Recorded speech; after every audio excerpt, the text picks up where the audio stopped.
opening coin toss won by the Bengals, so it is Chris Jackie of the Packers who will kick it away, and deep to receive are Carl Pickens, number 80, and number 84, Milt Stiegel.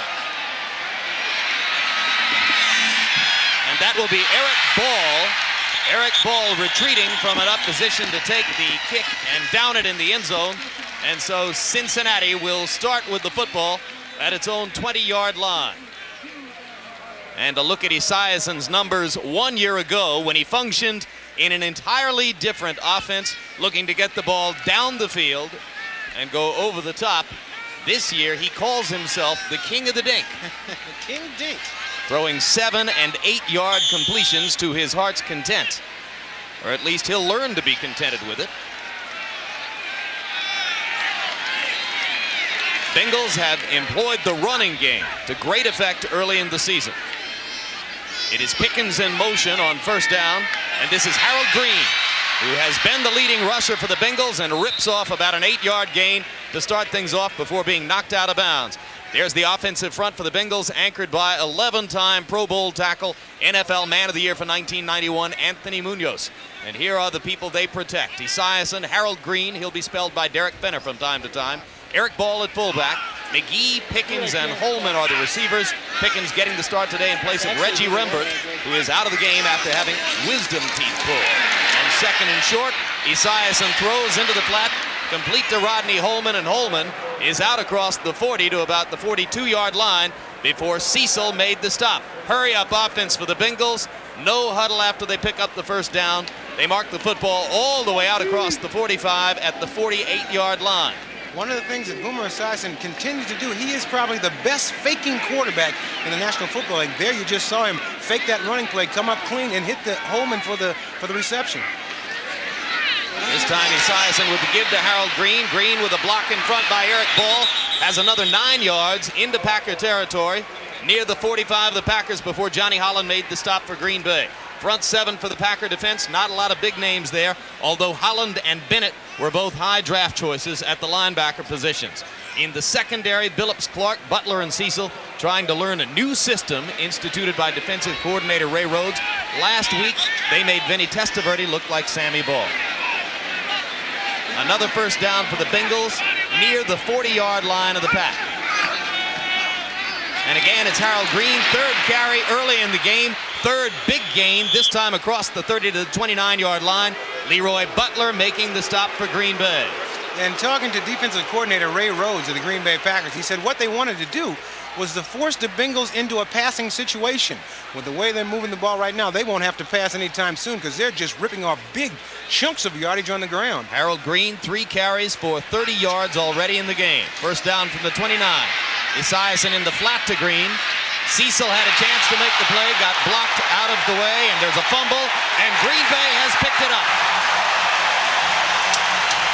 With the hit, it was outside linebacker Tony Bennett, and Mike Holmgren gets a reprieve. As on the early drive, Bennett helps to make the play. Brian Noble walks off with the football in his arms. Those two linebackers, for the moment, halting the Bengal offensive momentum.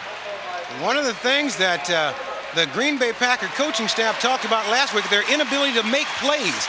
This is called making a play. You see where they hit Harold Green, strip the ball loose. Once again, Esiason getting a little bit of pressure put on him, fires the ball out to Harold Green. Now watch right here, the ball is knocked loose, and there's Brian Noble who comes up with the ball. That's making a play. On first down, it is Vince Workman getting the call for the Packers, and Workman, who's been the leading Packer rusher early in the season, has a pickup of a couple on the sweep. It'll be second down 8. Offensive line for the Pack. Veterans Rutgers and Robbins at the tackles, along with Holstrom at guard. That is an experienced offensive front. And the backs and receivers, Mikowski, Workman, and McGee behind him. McGee getting a surprise start today in place of Harry Sidney. Sterling Sharp, Sanjay Beach, and Ed West at the receiver positions. A lot of pressure on Sharp to make the plays, as far and away the preeminent performer there. He definitely is carrying a load because he is the blue chip receiver that they have, and anytime you only have one, you get double coverage all the time. 7 yards to go on second down. And it is Workman once again with the football, this time dragged down from behind. Hernandez Benson, the strong safety, up there to make the play, along with number 59, Kevin Walker. And you look at the Bengal defense, anchored around nose tackle Tim Crumry, coming home to Wisconsin today, where he played at the University of Wisconsin and grew up in Eau Claire, has a lot of friends and family. Inside linebacker Ricardo McDonald, a rookie out of Pitt, getting the start today, as Ray Bentley is gone for the season with knee ligament injuries. Rod Jones, Eric Thomas, Barney Bussey, and Fernandez Vincent in the secondary for the Bengals. We talk about Tim Crumry. We asked him about him the other day, and he said he's back.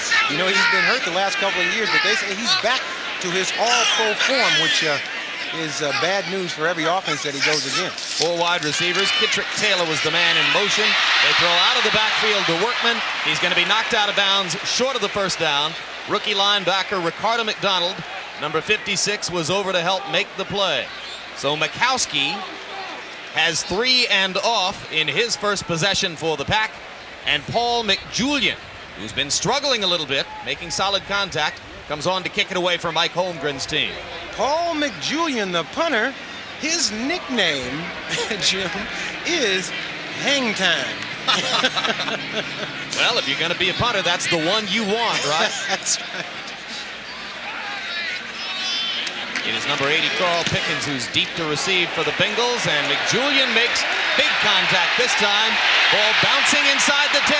It was available for a moment to be downed, but number 47, Roland Mitchell, couldn't get to the football for the Pack. 67-yard boot for hang time, McJulian. The last first-round draft choice to sign a contract in the NFL this year was the man on the left of your screen there, Terrell Buckley.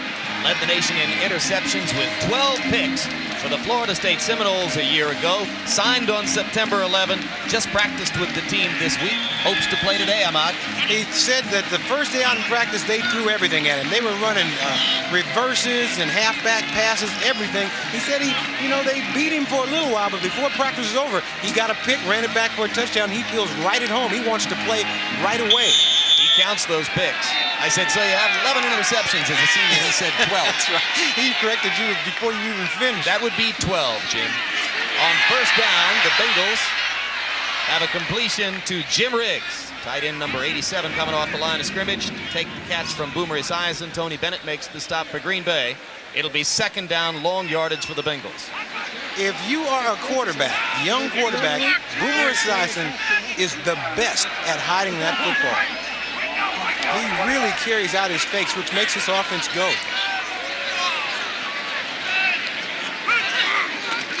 They got a 5-yard pickup on the pass to Riggs.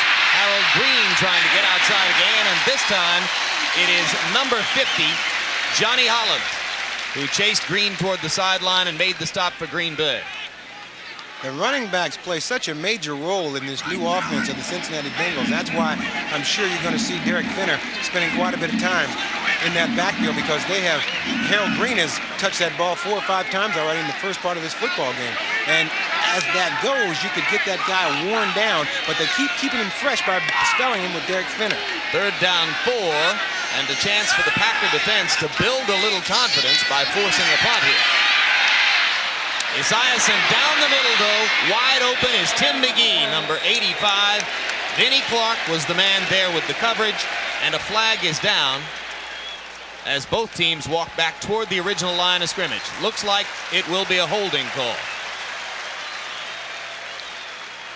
That's another break for the Pack. Holding.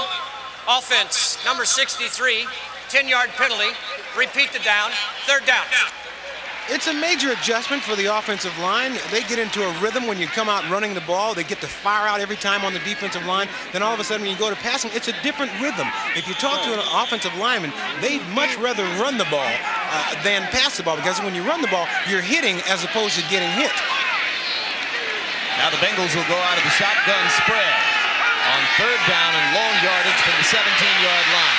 Esiason looking to his left and throws it into the hands of Vinnie Clark. And Clark, who has had trouble making plays early this season, misses the chance for an easy pick and a potential touchdown. It was Matt Brock who put the pressure on Esiason. This is exactly what Ray Rhodes talked about. You've got to be able to make the play. You get yourself in a position to make the play, you got to come up with that interception. Rather than them punting, all of a sudden maybe you got the ball down inside the 10. And The noise you hear as Lee Johnson comes on to kick it away for the Bengals is the cheer for that man, number 27, Terrell Buckley. Makes his first appearance on the field in a Packer uniform. And already the team has nicknamed him Thorpe. Because he's the new Jim Thorpe, isn't he? Jim Thorpe. By his own candid admission. Buckley refuses to call the fair catch, gets a little room back near his 30, and gets his first NFL hit. Welcome to the NFL, Terrell Buckley. 50-yard punt, a 2-yard return for Buckley, and the newest Packer has arrived to no immediate effect. It's 0-0. 9 minutes, 18 seconds left in the first quarter as Don Mikowski brings the Packers out for their second possession. Cincinnati has moved the football, but has seen both of its possessions foiled by a lost fumble and a holding penalty. On 1st and 10 from the 35, Vince Workman gets the call for Green Bay and has a pickup of about 3 yards before Alex Gordon, number 58, made the stop for the Bengals. And Don Mikowski playing it pretty close to the vest. He was telling us the other day that he would like to be able to throw the ball deep, but he just doesn't have the horses to get deep. You only have one receiver that is an all-pro quality and really not a real big speed burner. It's very hard to throw that ball deep. So he's got to adjust into this new offense and be able to be accurate and spread the ball around to his medium receivers. When Holmgren made the switch from Mikowski to Favre a week ago, he did it at halftime. On 2nd and 7, Mikowski throws, it's batted, and the Bengals are unable to get hold of the football. There's a flag down in the offensive backfield area from where Mikowski released the ball. His throwing motion, to me, Ahmad, looks tentative. Pass I think it is. Receiver number 65 in the back, loss of down, 3rd down. I think it is tentative, Jim. I think he's really not real comfortable in this offense yet. You see Mikowski here trying to hit an underneath receiver and ends up hitting his tackle in the back with the football. That was Ron Hallstrom who caught the football in the numbers from the backside, and that amounts to an incompleted pass, and 3rd down, 7 yards to go for the Pack. Need to get the football to the 45-yard line for a 1st down. 4 wide receivers. Mikowski under pressure and goes down.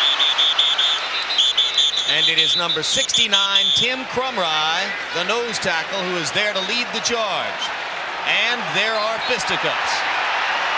And Mikowski appears hurt. Oh, Mikowski's in great pain, Ahmad, as this scuffle goes on behind him. And when you remember yesterday when we were talking to Mikowski, and I told him the worst thing that could happen to him is if he ever got hurt. There you'll see Mikowski, and you'll see this attacking defense of the Cincinnati Bengals.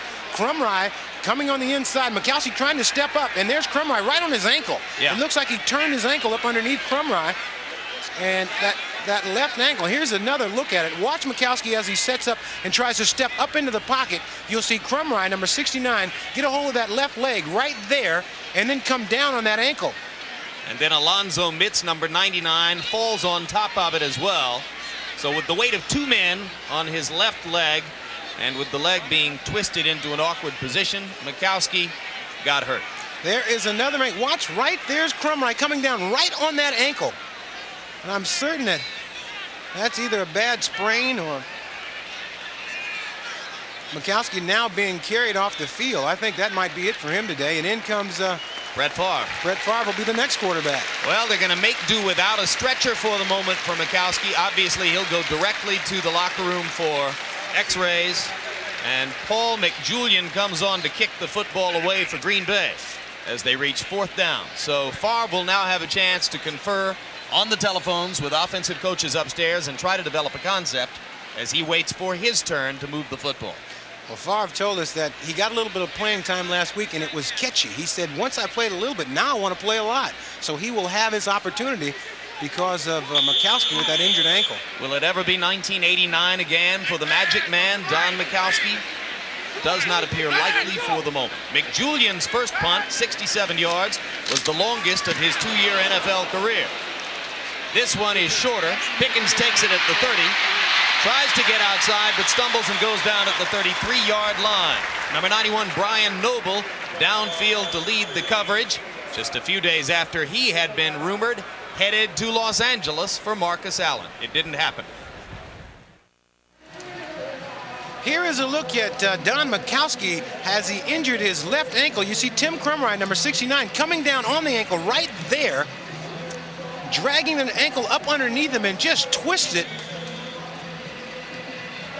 And the effect is Mikowski comes out, couldn't put any weight on the ankle, and now he's still being looked at. And as you can see, he's still in a lot of pain over there. The seeds of another potential season of frustration for Don Mikowski.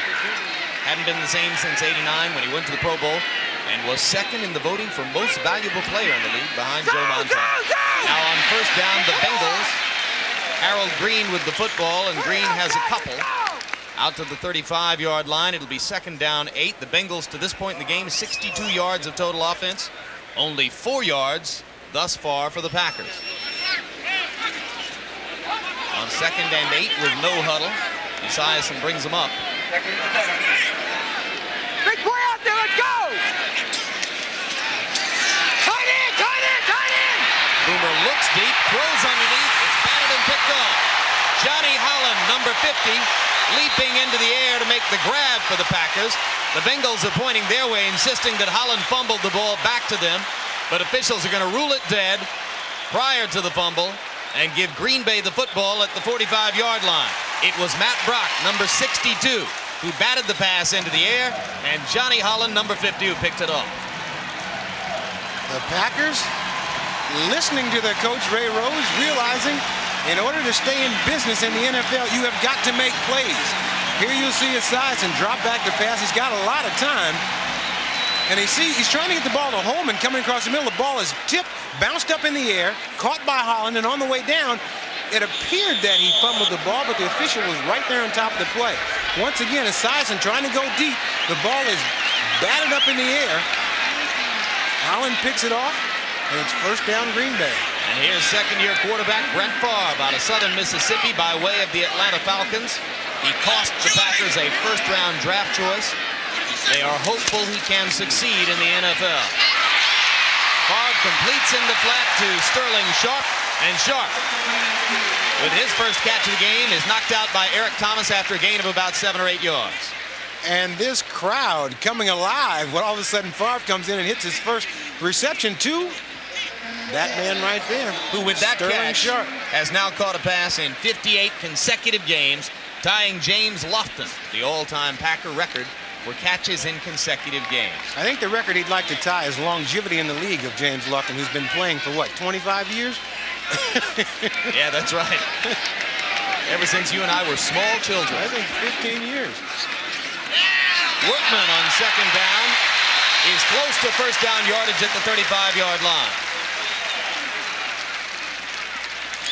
And talking about Brett Favre, when I asked Ron Wolf about him, he said he's just like Billy Kilmer. He's a leader. He's a wild guy. And as you can see, it looks like this offense really responds to Brett Favre. He's one of these guys that loves to play football. He's just a gunslinger, gets out there and gives it all he's got. From Kiln, Mississippi.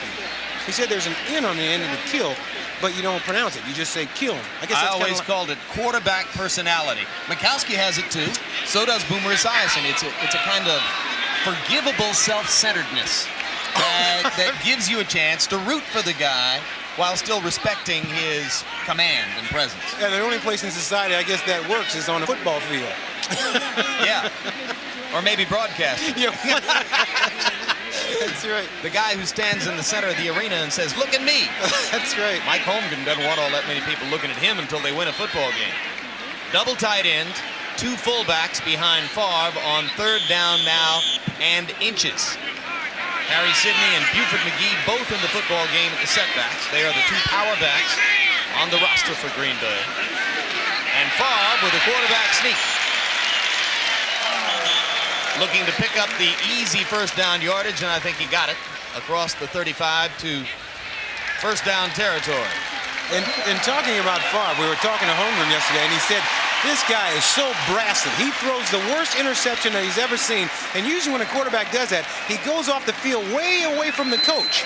But what happened was Favre throws the interception and walks right over to Holmgren and said, "So what about that pass, coach?" And Holmgren said, "Don't talk to me for a little while. Go talk to Mariucci, the quarterback coach. He'll tell you what he thought of it." Favre says, "Okay, all right. Where's Steve?" A lot of enthusiasm. First down of the football game for the Packers. Vince Workman with a big hole across the 30. And near another first down at the 26-yard line before Barney Bussey, the strong safety, knocked him out of bounds. Good running by Workman, who hit that hole going like 90 going north. Just a straight handoff from Favre, and White makes a nice cut here, breaks it to the outside, and picks up some extra yards here. Good blocking by number 84, Sterling Sharp, who set him loose there on that play. He's an excellent blocking wide receiver. Got an early block from number 31, Buford McGee, and then the follow-up block downfield from Sharp. 9 yards, second down 1.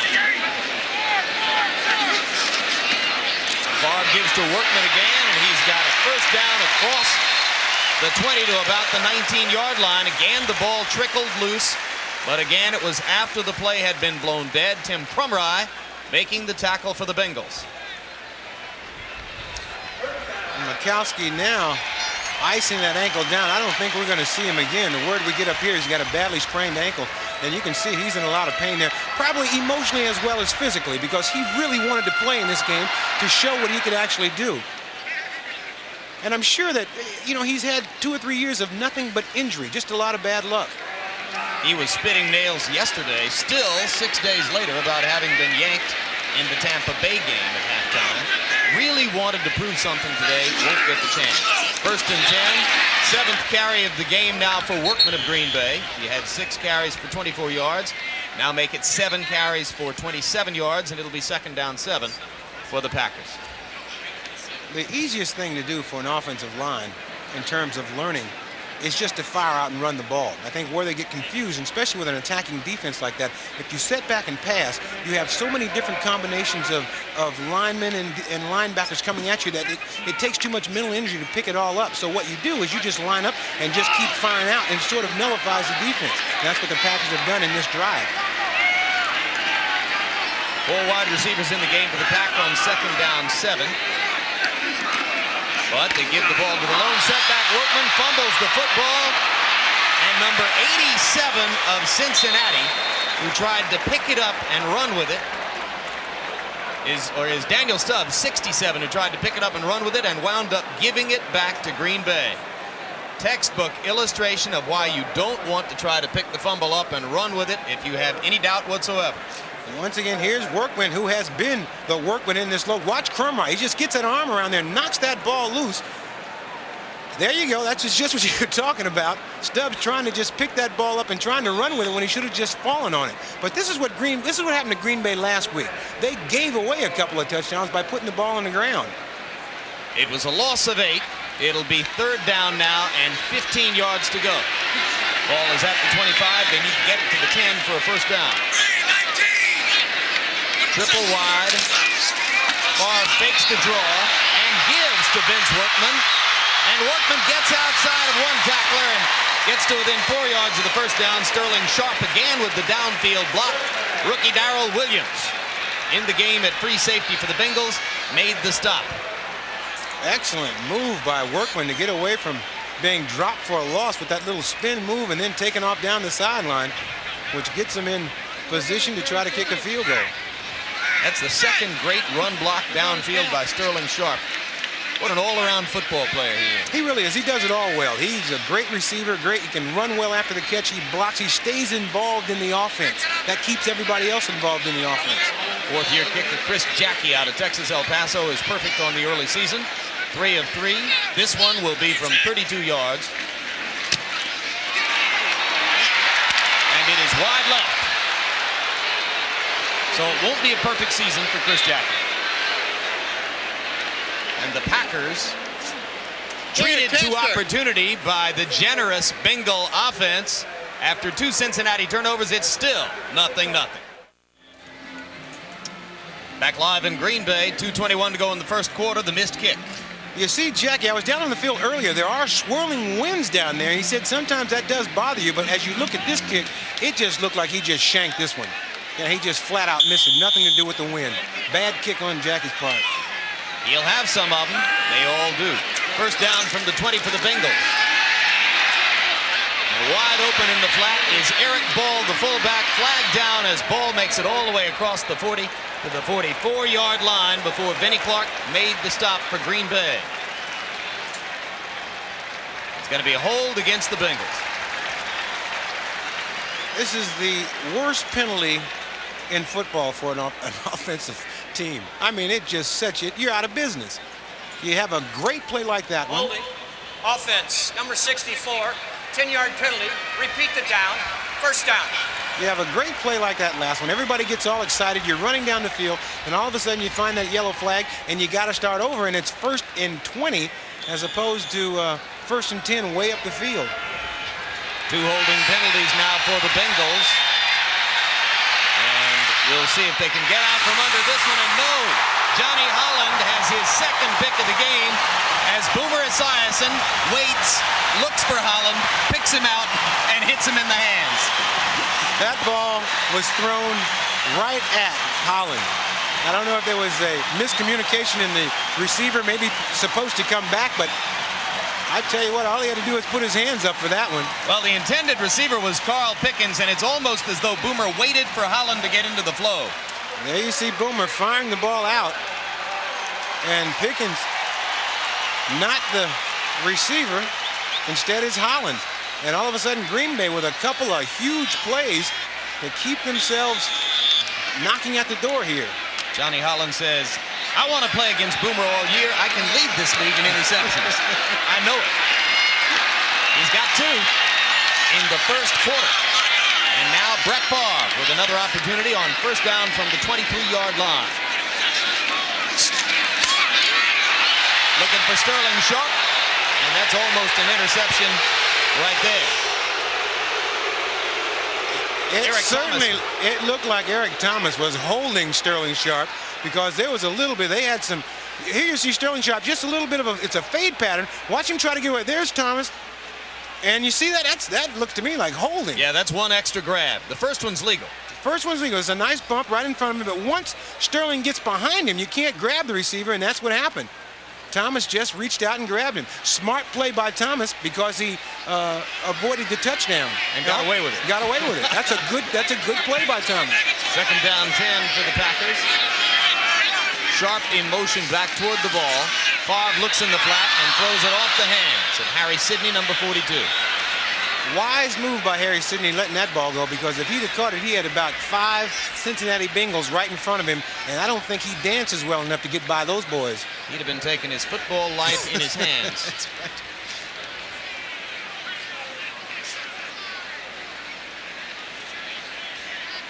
There's a look at what the Packers have done after having twice taken the football away from the Bengals prior to now. Now they have the 3rd takeaway. They're not a good enough team to not come out of these turnovers with points. You have got to score points here because they're not that good of a football team to be able to just miss those opportunities. 3rd down 10.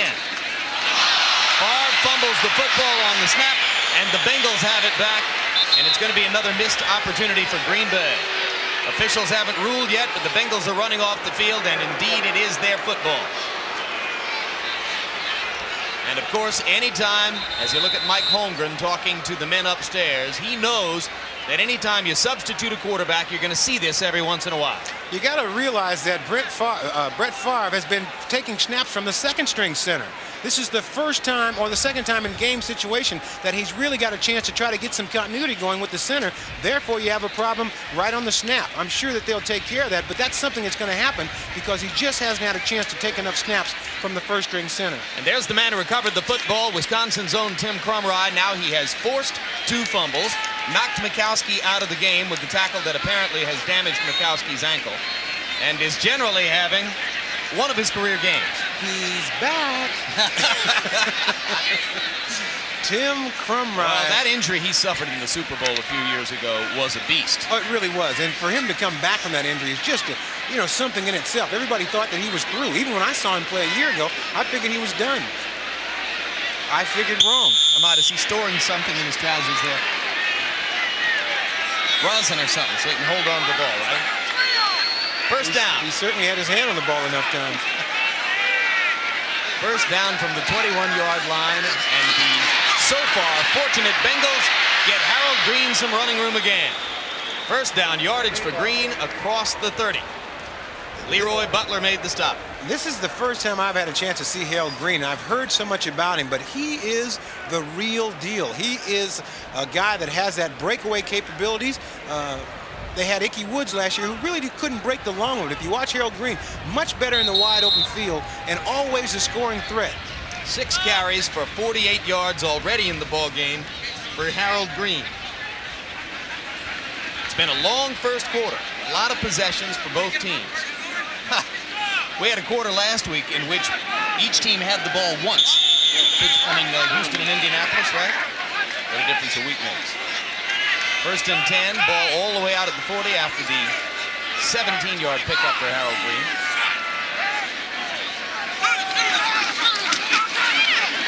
Breaking a tackle, and Green almost to the 50-yard line. Fans thought they saw the ball pop loose one more time, but no, and Chuck Cecil, number 26, the free safety, made the stop for Green Bay. Harold Green, the perfect size, 6'2", 222 pounds. Third-year player out of South Carolina. Where has he been hiding? Because he is just a whale of a ball carrier. Second down short. See if Esiason has a little leeway here. Gives the ball to Green. And this time the Packer defense reacts. Number 91, Brian Noble was there. Number 95, Bryce Paup. And number 36, also ranging up, was Leroy Butler to help out on the play. Excellent defensive play by the Green Bay Packers by stringing this play out. Harold Green, with no place to turn the play back into the left, just gets stretched out. And Bryce Paup makes the play and brings him down for a bit of a loss. Yeah, you saw Butler coming up from the strong safety to help string the play out, and that ran him right into Paup. So now, 2nd and 1 becomes 3rd down 4 after the loss of 3. And Esiason out of the shotgun, looks in the flat and has a wide open Tim McGee. And McGee has the first down into Bengal territory before Leroy Butler makes the stop for Green Bay. There are a few quarterbacks in this league where interceptions don't bother them at all. And that's the way you got to be. You throw an interception, you got to come right back and throw it again. And that's what Boomer Esiason did. And that'll be the end of the first quarter. So the Bengals, having given the football away 3 times to Green Bay, have survived level at 0. We bring you back to one of the great shrines of American football, sold out with 56,000 fans, Lambeau Field. On first down for the Bengals from the 43-yard line, they begin the second quarter in Green Bay territory. Harold Green, who's been ripping off big chunks of yardage, this time is wrapped up for no gain by Matt Brock, a one-time Fighting Duck from the University of Oregon. We have a special affection for them because of Ahmad's familial relationship with the U of O. And there's Mikowski, his numbers from early in the football game, and he's standing up trying to put some weight on that left leg. Once you sprain an ankle, it's just there's so many ligaments in that ankle area. It's just very hard, and it takes a long time to heal. And I'm very glad that you said Fighting Ducks rather than just Ducks. No, I've learned they are the Fighting Ducks because you're still fighting. Esiason down the middle, diving catch by Tim McGee at the 22-yard line. Big gainer for Cincinnati. And Tim McGee we talked to last night, and we were talking to him about all those dink passes. He said, well, I think that we got something in the game plan tomorrow where we can go deep. You see McGee running just an up route, stretching the defense, and then bringing it across the middle. Big, huge gap in that zone, and McGee finding it. On first down, Harold Green with the football gets near the 20-yard line. Johnny Holland makes the stop for Green Bay. You know, you talked about the emotion of visiting players coming into Lambeau Field. circumstantial evidence would be that it favors the visiting player more than the home Packers. They have a miserable winning percentage here over the course of the past 6 years. I think that's exactly right. The Packers get used to playing here. When you come in here as a visiting team, then you do get very excited about playing. A very knowledgeable crowd. And you're lining up against Herb Adderley, and Willie Wood is right behind him at free safety. All the great names in the top of the stadium, you can't help but affect you. Second down, 8 yards to go now for Cincinnati. Esiason with time, throws in the flat, and number 44, Derek Fenner, on the field for the first time to spell Harold Green. Has a little bit of yardage inside the 15 to about the 14. Johnny Holland again making the stop for the Pack. I found it interesting talking to Tim McGee about playing against Lewis Billups. He said he played against him so many times because they were teammates. In the past, he said, I know everything that he doesn't like to do. The bad thing about that, he knows everything that I don't want to do either. It is third down, 2 yards to go. The ball at the 14-yard line. Fenner is the lone setback behind Esiason. Derek Fenner with the football and the hole, and the first down across the 10 to the 9-yard line. Chuck Cecil made the stop for Green Bay. And there you see the second part of David Shula's hammer time offense. Derek Fenner, who led the AFC in total touchdowns in 1990 with 15. He is a punishing runner, and they really give you the 1-2 punch with Green and Fenner. And now they got first and goal just inside the 10-yard line. Esiason calling the play at the line of scrimmage. 3 tight ends on the field for Cincinnati. Fenner again pounding off the right side, again with a hole all the way down to the 2-yard line. Nightmare for the defense. You face a big, agile back in Green. Here comes a bigger back in Fenner. It's just a 1-2 punch. It's almost like a boxer setting you up with the 1 punch to the stomach, and then they bring that other guy in and it takes it right to your chin. That's Derek Fenner, and we know he knows how to find that goal line. 12th play of the drive for Cincinnati. This time sticking mostly to the ground, although the key play in the drive was the big pass down the middle from Esiason to Tim McGee. And now, with noise at this end of the end zone, Brian Noble trying to get the fans to participate and make it tough for Esiason to call the play. And he gives to Fenner, who's knocked down by Leroy Butler. Johnny Holland made a very nice play, slashing through to make Fenner turn that ball back inside. And Holland is having quite a game out here today. He's already got 2 interceptions. Tough call, third and goal from the 4. Esiason gets to make the play call himself. As no substitute comes onto the field, they go with no hurry. So let's see what the Boomer likes best in his offense for a third and goal at the 4. He gives the play directly to Fenner. They're in the 3 tight end set. Pickens is the lone wide receiver to the bottom of your screen. They're going to run it. And Fenner is wrapped up by Johnny Holland. Holland having a big game for Green Bay is there along with Brian Noble and Chuck Cecil to foil the best laid plans of Boomer Esiason. The Green Bay Packer defense stiffening up down here and turning the Bengals away from scoring a touchdown. And I'm a little surprised that he elected to run on third down and goal from the 4. Well, when you got that hammer time, that hammer offense, you got to go with what you do best. It's almost a confidence builder. You should be able to get in there. If you don't go for it, it sort of takes the confidence away from your offensive team. Jim Breach to try the 20-yard field goal. Lee Johnson holds. Johnson gets it down, and Breach knocks it through.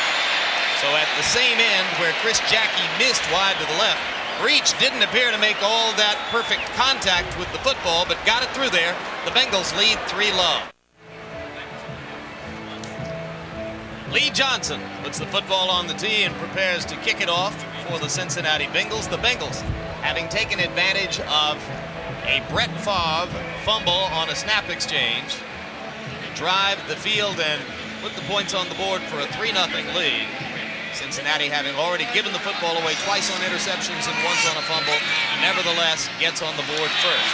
Robert Brooks takes it in the end zone for Green Bay, and number 87, Brooks, another South Carolina product, is across the 25 to the 28-yard line, make it a 30-yard return, and the Packers will start from there.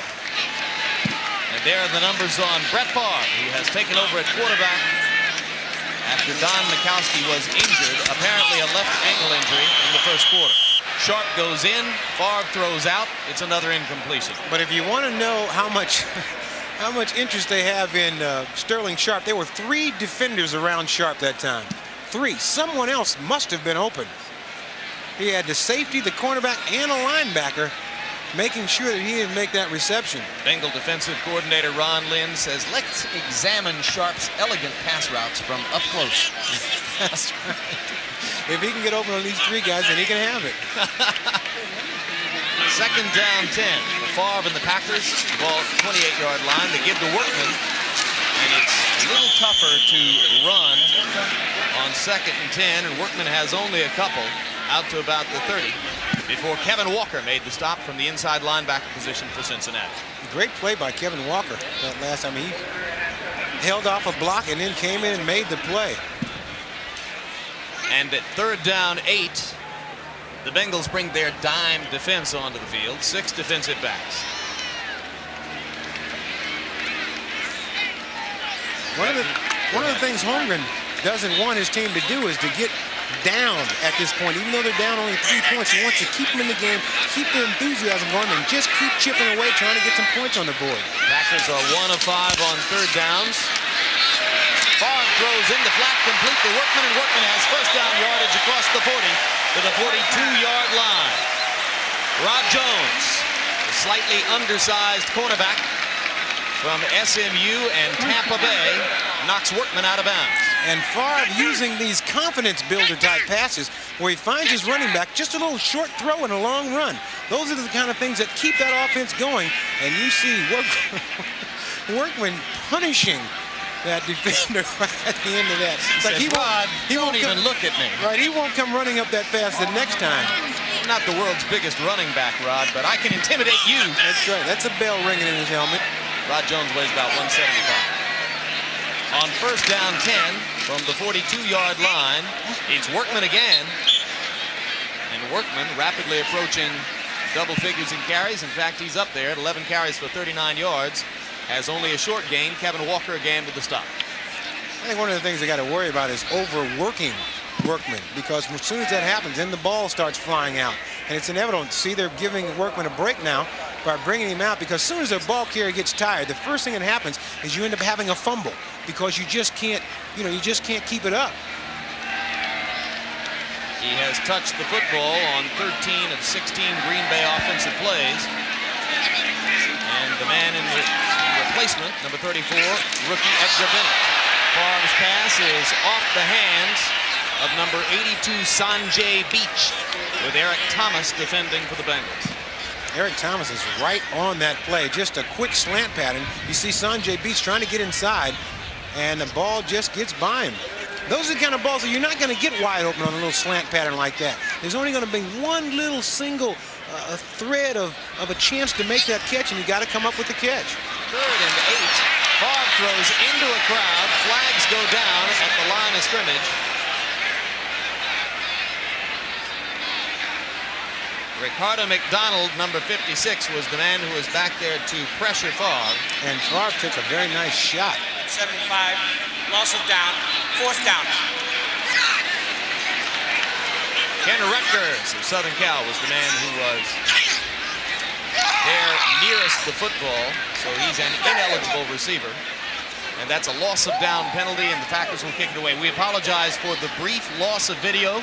We hope you see the picture again well, as we do, as Paul McJulian gets ready to punt for the 3rd time in the football game. Carl Pickens deep to receive for Cincinnati.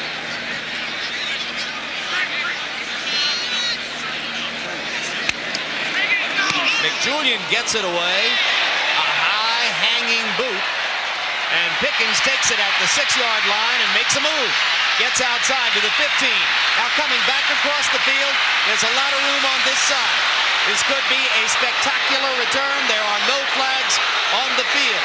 Pickens with one man to beat, and he hesitates a little bit and blows on by Tim Hawk, and you've got a spectacular touchdown return for Tennessee rookie Carl Pickens. 94 yards on the return for Pickens. Carl Pickens is a big, smooth, strong, big play wide receiver. Right here, you see him field this ball. Most receivers at that point would have took a fair catch, but now he takes everybody, takes all the defense over to the right side of the field. Now at this point here, when he starts to reverse field, now it's just a race to the goal line from here. And the race is all Carl Pickens, as you see him right here. Now this is, I don't know if this is showboating a little bit, but watch him right here. He just jogs his way right down the field for the score. He is a big play man. Oh, he's looking at Hawkins saying, now, Tim, you want to get a look? Come on over here. Get a close look. All right, I'll see you. That's right. See you a little bit later on. They're going to call it 95 yards. Cincinnati leads 10-0. Carl Pickens, on his first trip ever to this hallowed shrine of American football, has just scored the longest punt return in franchise history for the Cincinnati Bengals. Lee Johnson to kick it away now for the Bengal team, leading 10-0 over Green Bay. And the high kick will be taken by Robert Brooks at about the 5-yard line. Brooks, an explosive-looking kick returner, gets across the 25 to the 26, and we'll take another look at the spectacular run back by Pickens. I asked Carl Pickens before the game what has been the big adjustment from college to pro. He said, you know, there's so many stars out here. He said, last week I played against Willie Gault and all these guys. I didn't know whether to get their autograph or say hello to them or what. I said, you keep playing the way you're playing. People will be trying to get your autograph, and if he runs any more like this, he'll be in the Pro Bowl. Now, did he offer his autograph to Hawk down there? I think that might have been what he was saying. And there is Pickens. Carl Pickens, a 7-foot high jumper. Doesn't run great routes, but he is a man that makes big plays, as you just saw. Hey, it's been a big weekend for the Tennessee Volunteers. The win over Florida at Knoxville yesterday. Pickens punt return today. Now Brett Favre looks deep, holds onto the football, and runs it out to about the 30-yard line. Elston Ridgel making the stop for the Cincinnati Bengals, and it will be 2nd down and 7 yards to go for Green Bay. There's Don Mikowski on the sideline. We don't expect to see him back today. If Favre goes down, you'll get a look at Ty Detmer, one-time Heisman Trophy winner from Brigham Young, who was the 8th-round pick for the Packers in this year's draft, and they like him. They certainly do. They say he's not pretty, but he gets things done. One of the disappointing things for this Green Bay Packer team is after Pickens ran that touchdown in, the whole crowd here started booing their team. That's disappointing. On 2nd and 7, Favre throws the ball in and out of the hands of Vince Workman. Eric Thomas was there to defend for the Bengals, but that's just a clean drop. There is absolutely, you have to make that play to become a winning football team. It's not on Favre. Favre here, with the excellent decision to fire it out to Workman, that's his safety valve there. It puts it right where he can catch it and keep running. Great throw by Favre, but just a horrible catch by Workman. Now, when the Bengals look at the films on the punt return by Pickens, is the special teams coach going to say, don't field this punt and run it back from your own 5-yard line, or is he going to say field it if you're going to run it back 95 yards? No, he'll have the green light to field a few more of them in the upcoming weeks. As long as he, as soon as he gets caught back there, they'll tell him to let it go. 3rd down 7 for Favre, and he throws over the middle. This time Workman clutches it to his chest, and Barney Bussey makes the stop for Cincinnati, but Green Bay is out to about its 45-yard line with 1st down yardage. Workman still down on the field. That's one of those things where he caught the ball, and as he was tackled, he fell on the ball. I'm sure he knocked the wind out of himself. That happens sometimes when the ball gets caught up underneath you. Oh, so that's why they call it a solar plexus, he says. He's fine.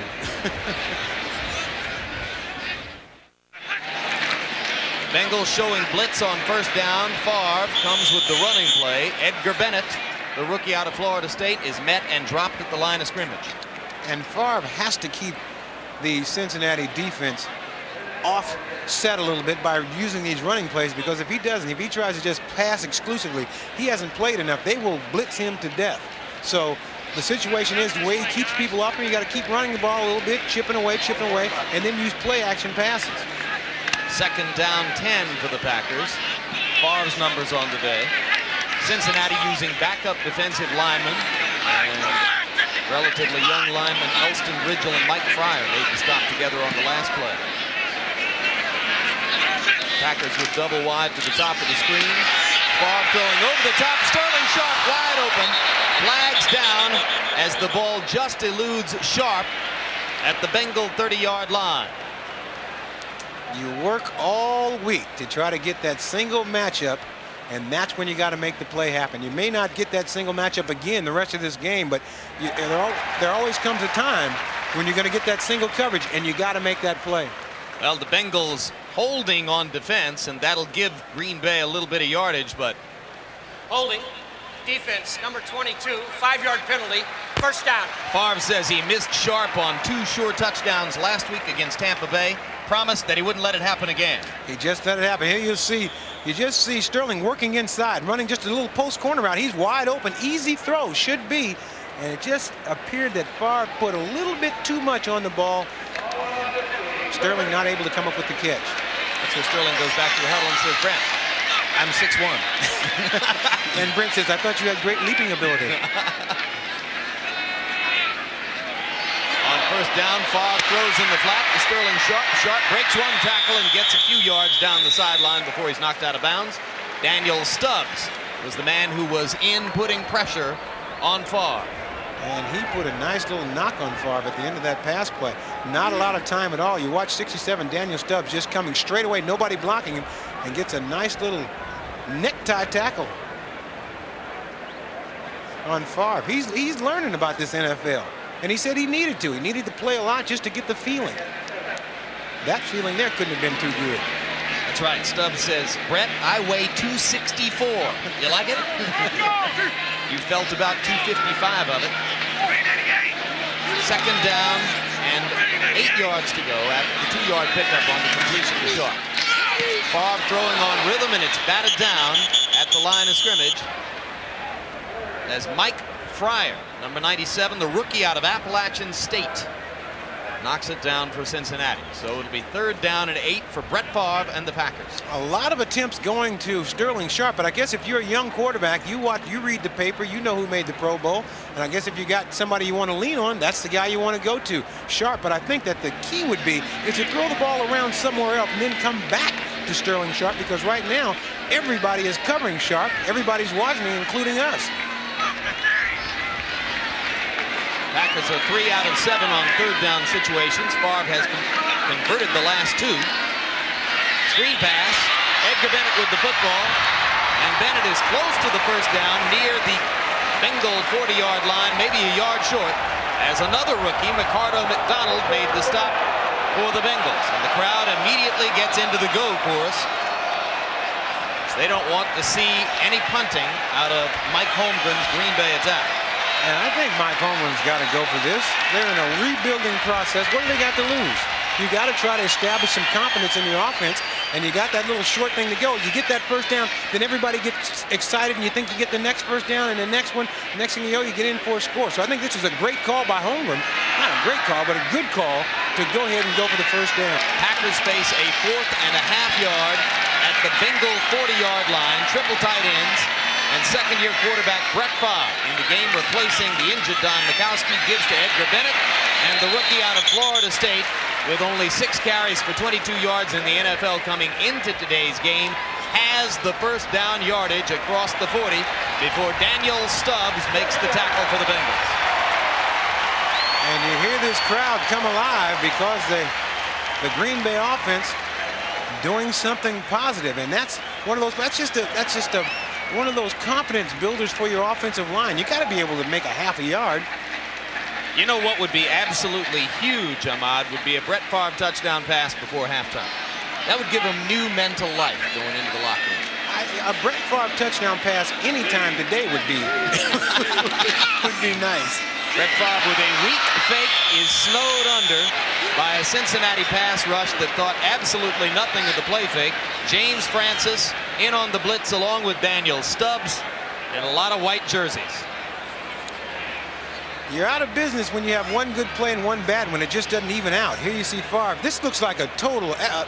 Looked like there was a lot of confusion there, and that's where the confusion ends, with a sack of Favre, as we see Don Mikowski being driven off the field. And he was injured on a sack by Tim Crumry, the nose tackle, who landed on Mikowski's ankle as he brought him down, and Don has not been putting a lot of weight on the left leg since that time. So now the Packers face second down, long yardage. 2-minute warning arrives, and we'll be back. second down 20 for the Green Bay Packers, and Brett Favre looking down the middle. 3 Bengals touched it.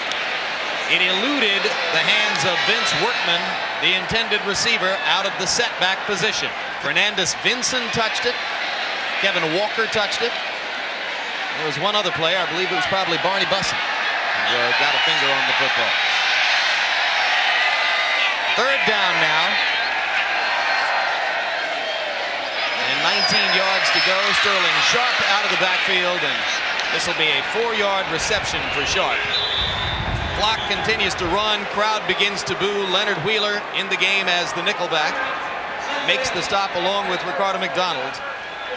And this time Holmgren, looking at 4th down and 15, sends the kicking unit onto the field. Paul McJulian to kick it away for Green Bay, and there's Carl Pickens standing at the 10-yard line. Pickens, as you heard from Ahmad, has temporarily a free pass to run back anything he wants. But this time, with flags down, Pickens walks away, and the ball is down at the 6-yard line, and the flag is in the McJulian area.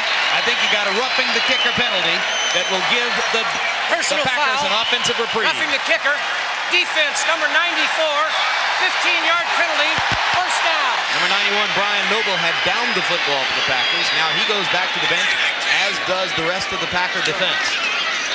On first down, Favre with plenty of time, over the middle, and it's caught by Jackie Harris. Third-year tight end out of Northeast Louisiana. Barney Bussey makes the stop for the Bengals. Clock runs at 1:20, and the Packers have a first down at the 14-yard line. Good poise by Brett Favre. He was looking for Sterling Sharp. Sterling Sharp was covered over on the right side, and he kept looking for his next receiver. Then he found his third receiver and delivered the ball. That was a very nice play by Favre. Showing a lot of poise back there.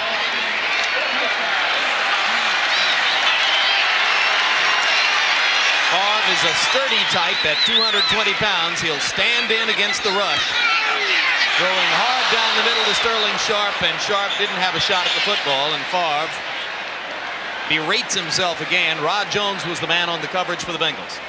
Got to bring that ball down a little bit, but when you have an inside breaking pattern like the one that Sterling Sharp just ran, in the flat they had Workman, but he just didn't have a chance to look back and try to go to his secondary receiver. And Favre, you could see at the end of that play, he knew he threw the ball to the wrong guy.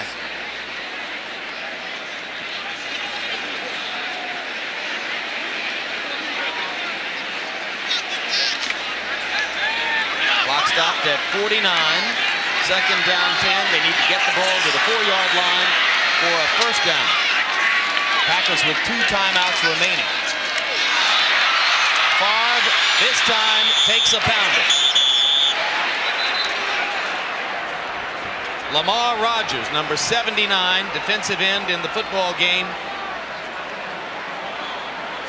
This sack here, you got to make this sack. Nobody blocks him. If you watch Lamar Rogers, he comes straight in, not anybody blocking him at all. That's somebody missed a blocking assignment. And Alonzo Mitz was there to help out. Tootie Robbins says his babysitter named him Tootie. Big as he is, I'll call him whatever he asks.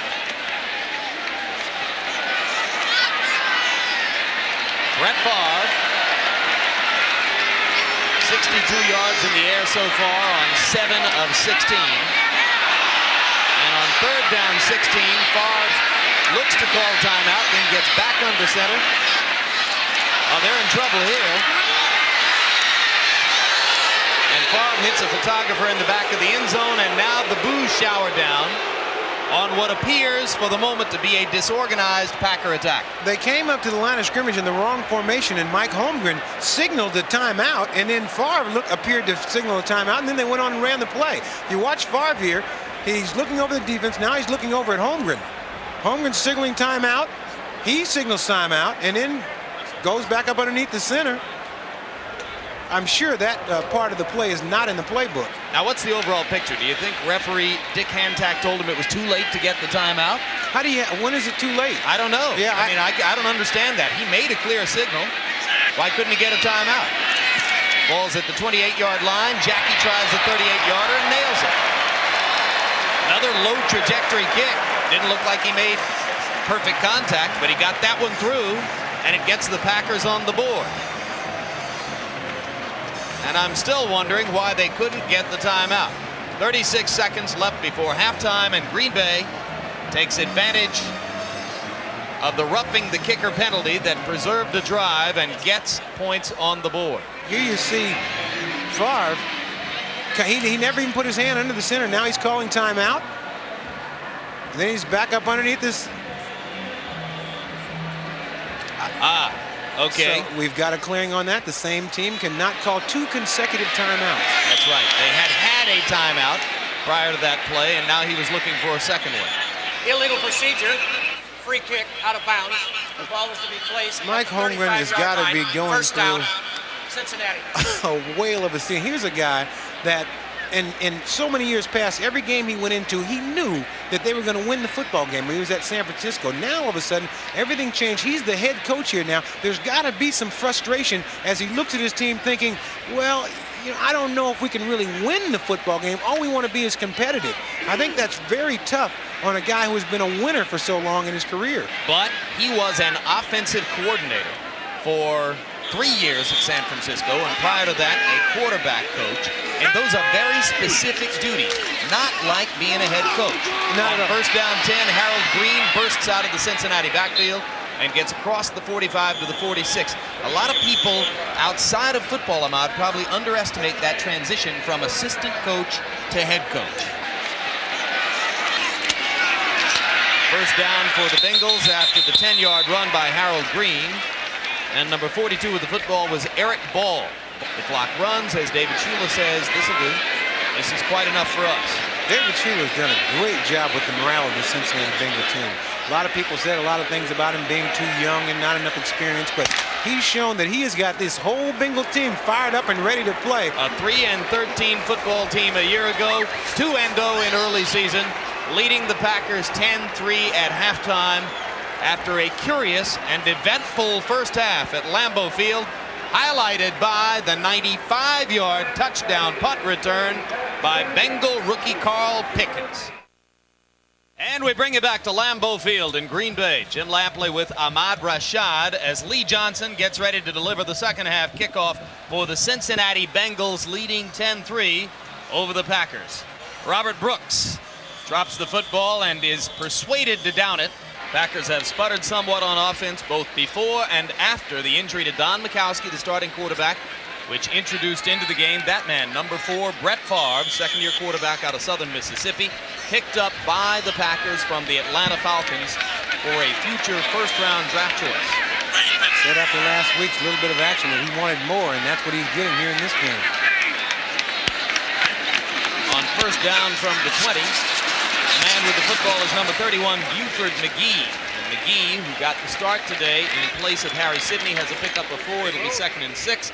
And the report from the Packer locker room, Ahmad, is magic. Don Mikowski, ligament damage to the left ankle. That's the bad news. The good news is no fracture. Mikowski has got to be like that guy in the comic strip that had that little black cloud over his head. Yeah, that's right. Because he has had some horrible luck the last couple of years with injuries. He is wearing the black cloud since 1989. After a gain of 4 on first down, it's 2nd down 6 for the Pack. Draw play, give the workman. The workhorse of the Packer offense has about 4 flags go down as he nears the 30-yard line, and Ricardo McDonald makes the tackle for Cincinnati. It's the holding call against Green Bay. That's one of the worst calls for an offense when you're trying to get something going, and all of a sudden you get set back 10 yards with a holding penalty. Holding. Offense, number 65, 10-yard penalty. Repeat the down. 2nd down. 11-year veteran Ron Hallstrom out of Iowa is the man with the hold. And, of course, Tim Crumry, the nose tackle for Cincinnati, played against Hallstrom in college when Crumry was at Wisconsin and Hallstrom was at Iowa. And Tim Crumry knowingly said to us yesterday, yeah, I know Hallstrom's tendencies. I've got a move or 2 for him. And he has had a move or 4 for him all the way in this game. He has just been a force. He's been terrific. 2nd down now, 15 yards to go. And Buford McGee with the catch gets it across the 20 to about the 23-yard line. Favre gets a little back before Kevin Walker makes the stop for the Bengals. Once again, there's Mikowski. That happened early on in the game where Krumrie just came down on that ankle and put Mikowski out of this game. And with that bad ligaments, he'll be out for quite a while. And there you saw the frustration of Don Mikowski on the sideline as trainers treated him. He was hurting big time. And later he was carted off to the locker room, from which we recently get the report. Ligament damage to the ankle, no fracture. 3rd down 7. And Favre is going to get away from the blitz and throw complete to Buford McGee in the flat. And McGee has a 1st down across the 35 to the 38-yard line. And there you saw Favre's physical strength in getting away from Darrell Williams, the rookie safety man for Cincinnati. And Favre's numbers are beginning to pick up. He got off to a slow start, now 9 of 19 for 86.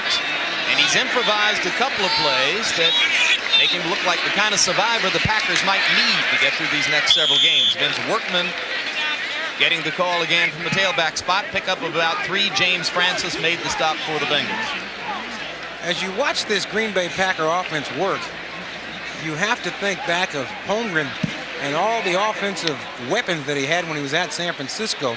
They ran the same offense, but there's different people in the positions now. And you're seeing a different result also. You have an all-star cast like he had in San Francisco. You can almost do whatever you wanted to. But here, these guys are still learning this system and trying to be more efficient at it. 2nd down 10. Sterling Sharp with a little running room, and Sharp is into Bengal territory at the 44-yard line before Rod Jones knocked him out of bounds. And for the first time all day, Sterling Sharp didn't have that big crowd surrounding him. 1st down now at the 44-yard line. Favre evening up his passing numbers now at 10 of 20. Workman pops out and beyond the 40 to about the 36-yard line before Fernandez Vinson made the stop from strong safety for the Bengals. Of critical importance now to get something out of this drive and turn these early positive moments in the second half into something concrete. It is Buford McGee with the football on 2nd down short, and McGee has another Packer 1st down near the Bengal 30. Tootie Robbins with the block out in front of McGee, clearing the way before Rod Jones and Darrell Williams made the stop for Cincinnati. Buford McGee, I saw him the other day at practice. I said, what have you been in the league? About 20 years. He's been around a while. He's a very heady veteran that doesn't make a lot of mistakes, and a player that you need on a team like this just to not make those mental errors. That's one of the keys to winning in professional football. You can't make mental mistakes, and Buford McGee does not make many. He's a solid citizen, too. Just a terrific guy, Buford McGee. 10th play of the drive now. Almost jumping was Francis at the top of the screen, and now Workman gets the call on 1st down for Green Bay and gets a couple. It was Ricardo McDonald, not Francis, who almost jumped offside and then eventually came over to help out on the tackle. One of the things that this running offense does for the Packers is it keeps Cincinnati from doing all the blitzing that they want to do. It's very hard to blitz if they keep running the ball at you. Sort of keeps the defense offset. It also keeps the Packer defense from getting tired out by that Cincinnati running game, the hammer, which is aimed at keeping the football on the Cincinnati side and pounding away at the Packer defense and wearing it down. As long as the Packer defenders are over on the sideline, they can't get tired. Favre throwing in the corner of the end zone. Just overthrows number 82, Sanjay Beach. Eric Thomas there with the coverage for Cincinnati. That's a good throw. You got to loosen that defense up. Let them know that you're not afraid to go downtown. And Favre just overthrew this one. Here you see him backing up. He's going deep all the way. Tries to find Sanjay Beach, and the ball's just thrown just a little bit too far. Well, and as Beach gets to know him better and gets a little more confident in Favre, maybe he makes a play on that ball. I think that happens. I mean, this team has not worked together a long time, and as they practice more together, play more together, then those plays start to work. You just want them to start working sooner rather than later. You don't want to be, 5 or 6 games lost because you can't make these plays. They've eaten almost 7 minutes off the clock. Favre under pressure, gets away, looks down the field, and overthrows number 82, Sanjay Beach. Looked as though he was having a little difficulty choosing between Beach and Robert Brooks near the goal line on the right side. Darrell Williams was in on the pass coverage, or check it, on the safety blitz for the Bengals. Favre once again showing that tremendous strength and getting away from the blitzer, and then a little bit upset of himself because he threw the ball just a little bit too high. So on 4th down, from the 29-yard line, we'll have a 47-yard field goal attempt for Chris Jackie. And Jackie, who hasn't kicked it particularly well today, makes good contact with this one, but misses wide to the right. So the Packers hold the football for more than 6 minutes, but wind up with nada. It is 10-3 Cincinnati. And there's a look at Terrell Buckley, the first-round draft choice for the Packers out of Florida State, number 5 pick in the draft. And Packer general manager Ron Wolf contends we'd have picked him first. To us, he was the best player in the draft. He was the last one signed out of the first round this year and takes the field for the first time now in the Packer defense, playing right corner. Harold Green with the football on first down, pickup of about 4 for Cincinnati. Bryce Paup made the stop for Green Bay, and Vinnie Clark, the man whom Buckley replaced at right corner, is not a happy dude right now. Not at all. He made some statements last week that when people start talking about when Buckley comes, whose place he's going to take, and Clark was the guy that said, well, he shouldn't take mine. If he does, I'll be very upset about that. So we know that he is upset about that because he's now on the sideline. On 2nd down 4, Esiason with an effective play fake, wide open in the flat to the tight end Jim Riggs, 6th-year player out of Clemson, and Riggs has first down yardage across the 40. Johnny Holland made the stop for Green Bay. Terrell Buckley is an engaging sort of young man. We had a good time talking to him yesterday. He has a lot of confidence, and I don't think that you can play this cornerback position without being confident no matter what year you are in the league. And you see he's taking nothing off of Tim McGee, who's been around for a long time. Watch right at the end of this play. He tries to throw McGee down. Harold Green running with the football on first down for the Bengals. And John Jurkovic, the nose tackle, made the stop for Green Bay. 2nd down, 5 yards to go. Green continuing to roll in early season for the Bengals. He's been one of the hottest ball carriers in the league. 2nd and 5. Boomer still has the football. Under pressure. Lofts it, and Buckley came very close to his first NFL interception. Tim McGee was the intended receiver, and Terrell is kicking himself mentally. That was a clean pick. Terrell was on his way to the end zone off that. Watch him. This is a tough pattern to cover because it's all the way across the field. But you see Buckley with excellent defensive strategy right there. Once he starts running across the field, he looks back at the quarterback. He should have made that play, and that's one of the things that's been hurting Green Bay. These guys got to make the play. 3rd down, 5. Esiason has it knocked down. Number 62 in the middle, Matt Brock, got his hand up. That's the 2nd time today that Brock has deflected a pass out of the hands of Esiason. And the crowd gives the Green Bay defense a big roar of approval for having stopped the Bengals on their side of the 50-yard line. And Buckley goes deep to receive the punt. And there is Brock from the University of Oregon, one of the few guys that goes from college to the pros and doesn't have to change uniforms. These uniforms are just like the ones at Oregon. I better buy one before we get out of town. Lee Johnson to kick it. There is Buckley standing at his 10-yard line. In the swirling wind, the spiraling punt. Buckley's going to let it go at the 5, and that was an excellent choice. 53-yard boot for Lee Johnson. The Packers will begin at their 20-yard line. Brett Favre at the controls when we come back to Lambeau Field.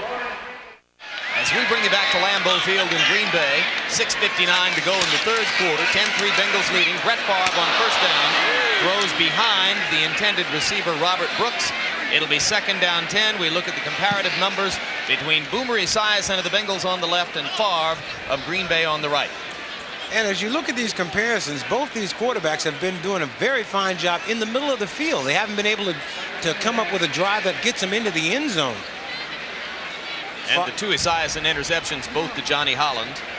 Favre wanting to play more, getting a chance to play more, and getting better as the game goes by. Green Bay is still hanging in this football game. They're not out of the game, Ahmad, and Cincinnati, by rights, probably ought to have about a 21-3 lead here, but they don't. Meanwhile, Favre gets wrapped up and dumped at his 11-yard line. Lamar Rogers, number 79, was there, the second-year player out of Auburn, along with number 69, Tim Crumry, from the nose tackle position. Fourth sack of Favre. Here you'll see the difference in Favre shaking off a defensive cornerback that's coming in trying to make a sack and trying to get away from somebody who weighs about 250 pounds. It's a world of difference.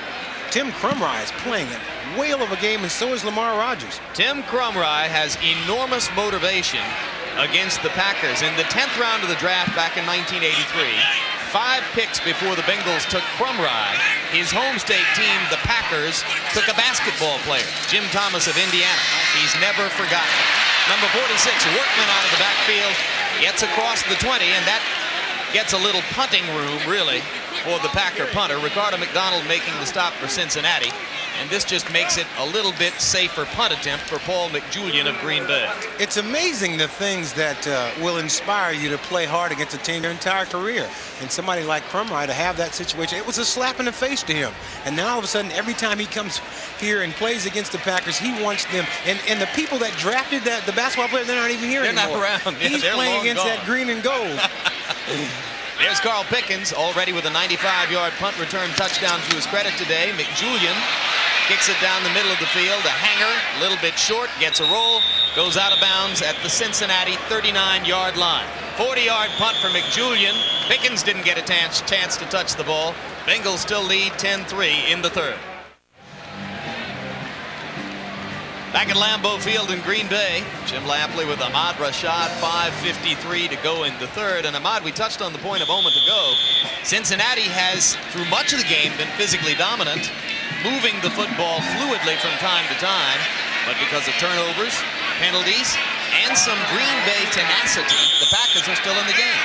And I think the Packers are in the game because Cincinnati cannot do anything just to break that spirit, to make Green Bay think that they're not going to win this game. I'm sure right now they are still excited because they're in the game. All you want to do is stay in contention toward the fourth quarter and then have a chance to win it. They still have a chance at this point. Johnny Holland is going to have some monster defensive numbers for the Packers at the end of the day.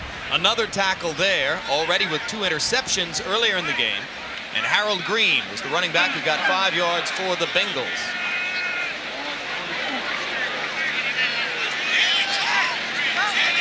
Buckley and Billups at the corners for Green Bay.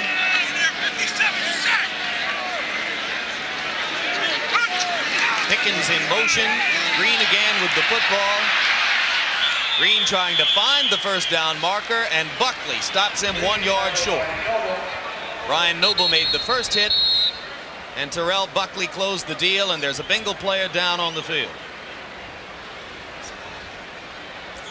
And the Bengals are awful slim at wide receiver. This could hurt them.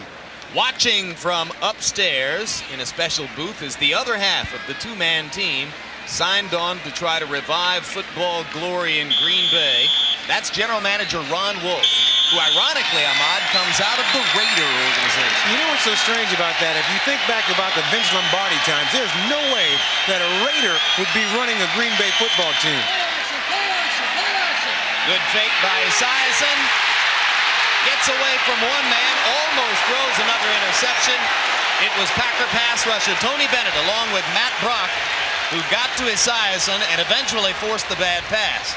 But Boomer had plenty of time to do something before they got to him. He certainly did. A lot of time to throw the ball and made a good job of not taking that sack. But getting back to Ron Wolf, he is one of the excellent football minds and says that he is trying to rebuild this football team and says it's going to take him about 3 years. There's Bennett, there's Brock, there's the throw. Speaking of 3 years, Boomer had almost 3 years to get that ball off. That's right. That's Cincinnati's rebuilding process. We're going to rebuild on this play. We'll draft 4 players before Boomer throws this ball. Lee Johnson punting. Terrell Buckley stands at the 10-yard line for Green Bay. Packer defense getting another chorus of cheers for having stopped the Bengals. Towering punt. Buckley will let this go, and it sails over him into the end zone. 52-yarder to help Johnson pad his average once again. They'll bring it back out to the 20. There's the name of Lombardi, one of 18 names displayed around the rim of the stadium. All of them Green Bay Packer figures who are in the Professional Football Hall of Fame. Mike Holmgren, 3 years offensive coordinator for the San Francisco 49ers, hired by Ron Wolf, the general manager you saw, to revive Packer fortunes on the field. Brett Favre, a Ron Wolf personal choice as a quarterback, completes down the middle to Sanjay Beach. Eric Thomas with the coverage, but it'll be first down for the Packers across the 30 at the 31-yard line. You have to really be impressed with the Packers' intensity. They're still playing hard. When you talk about rebuilding, inside of a locker room, all of a sudden it's like it's very hard to keep these players playing hard when really you might not have all the pieces to the puzzle yet out there saying that you can win the game. But these guys are still playing hard, and Favre is the kind of quarterback on a rebuilding team that comes up and going to keep your offense going at all times. Favre, under pressure, delivers down the middle, complete to Ed West. Alex Gordon of Cincinnati there to make the hit. Flags are down. Base mask, defense, number 58, the 5 yards will make it a first down. One setback for the Pack on first down 10. Buford McGee with the football, and McGee pounds forward for about 3 yards across the 45 to the 46-yard line.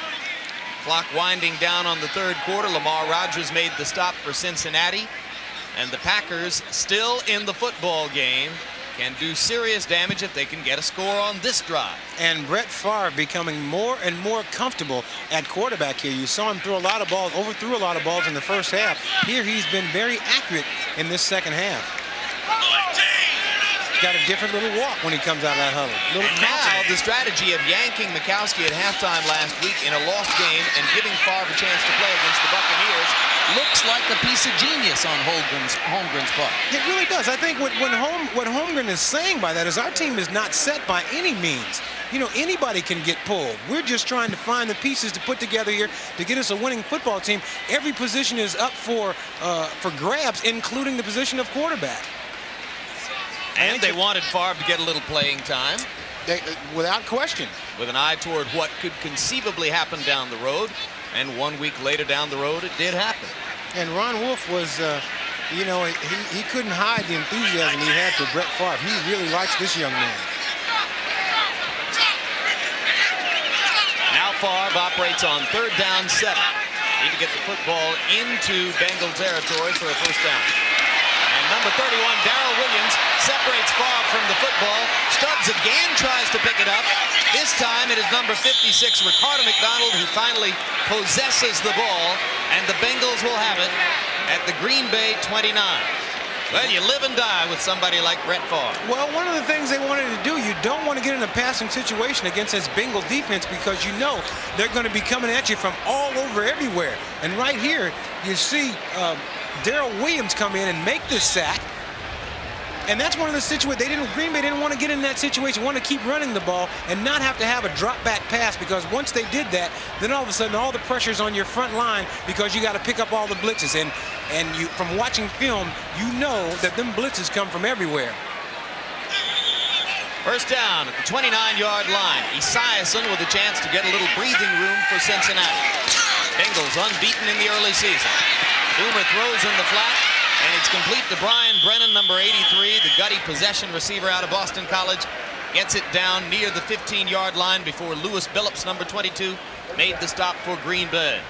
Brian Brennan has always been one of my favorite receivers because he catches with his hands. He's got excellent hands, always catches that ball outside of his body. You and Doug Flutie. He was one of Flutie's favorite receivers back at BC. On first down, Harold Green. I like Brian more than I did Flutie.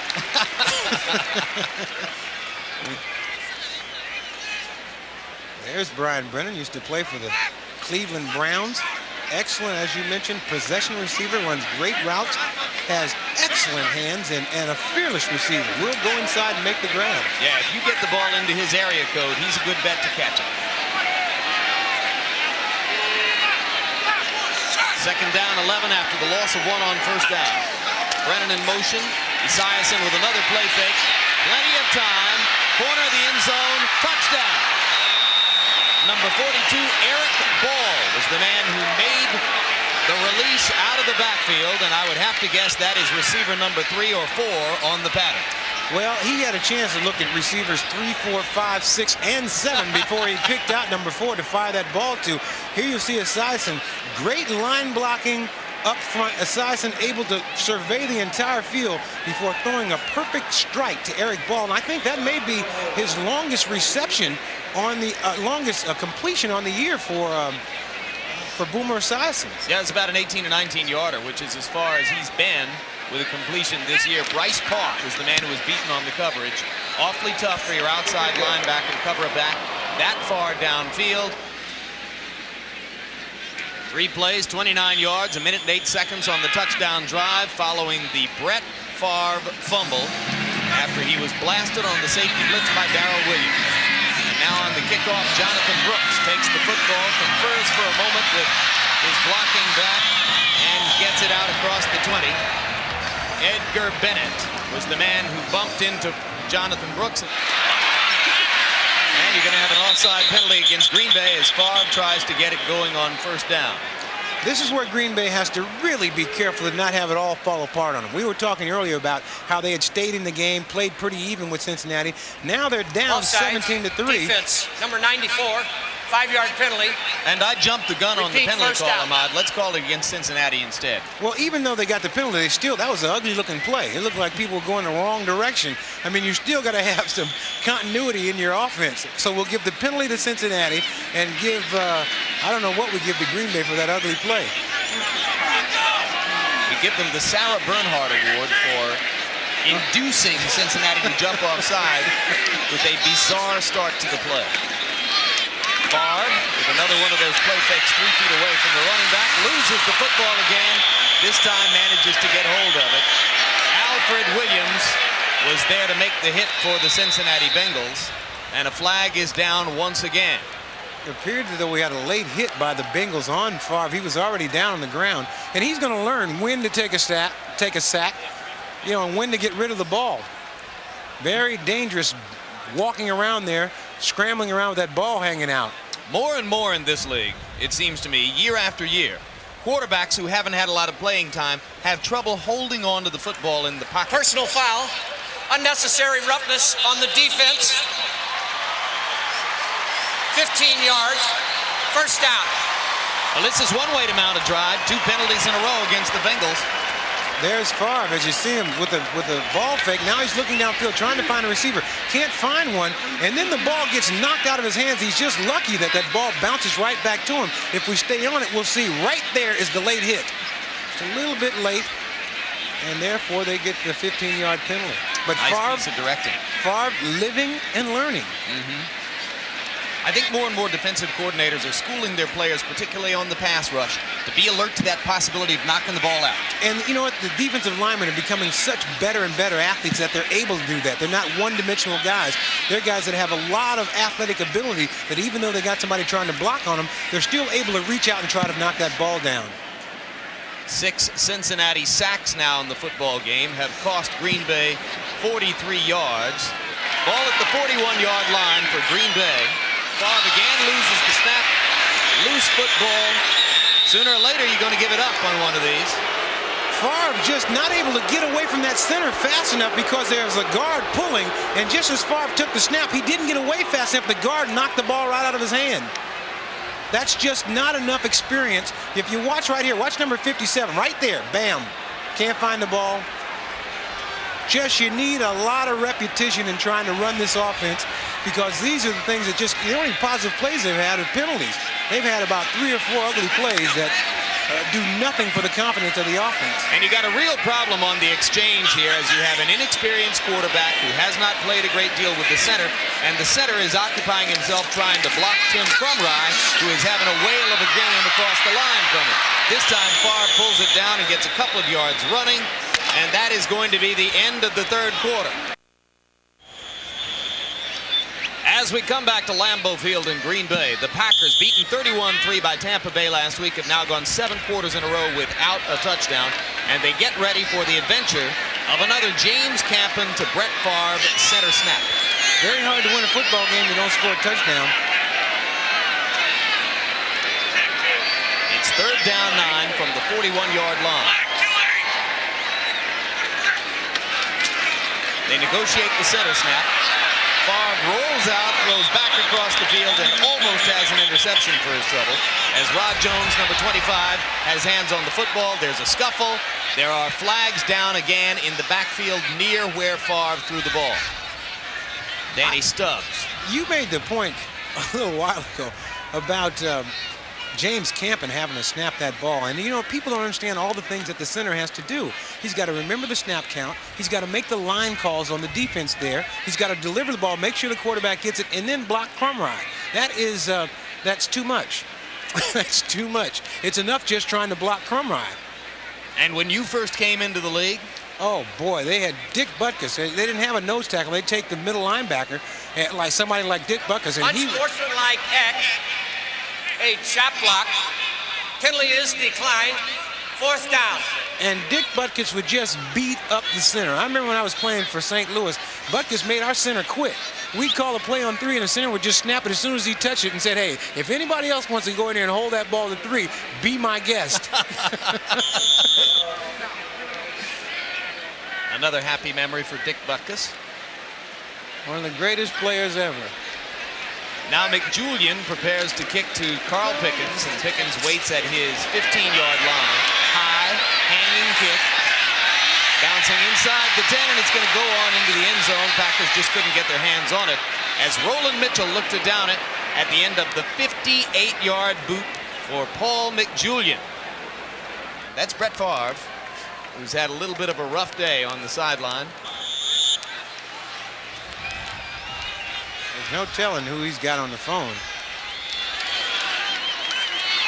Boomer Esiason, 9 of 15. Throws in the flat. Eric Ball, who caught the touchdown pass on the last possession, goes out of bounds. Flags down deep in the defensive secondary of Green Bay. It looked like a holding or a pushing penalty against Green Bay. I mean, against Cincinnati. And Cincinnati, this is not. They have not played real good football, but it doesn't matter. They're ahead 17-3. Pass interference on the offense. Number 87, 10-yard penalty. Repeat the down. 1st down. Well, if you're going to contend for a division title in this league, and the Bengals are tied atop the AFC Central at 2-0 coming in, you're going to have to win occasionally on days when you don't play your best football. That's exactly. And the thing is, in the National Football League, it always goes forward. If you can win this game, you forget about it and get better next week. Derek Fenner with the football gets out across the 15-yard line for a gain of about 6 on 1st down 20 after the 1st down penalty for Cincinnati. Esera Tuaolo, second-year man out of Oregon State, your arch rivals, makes the stop for Green Bay. Yeah, that's right. I can remember those. I forgot. I don't think we had a cup. You know, usually when you play the interstate rivalry, you play for a cup got some or something. souvenir of some sort. Yeah. I don't think that we played for anything. It was just a game.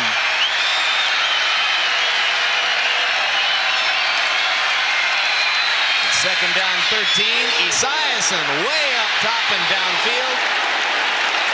And Terrell Buckley was in front of Brian Brennan, and that was easy coverage for Buckley on Brennan. There is a speed disparity there. Very much a disparity. I don't think you're going to find Brian Brennan beating Terrell Buckley on any deep pass.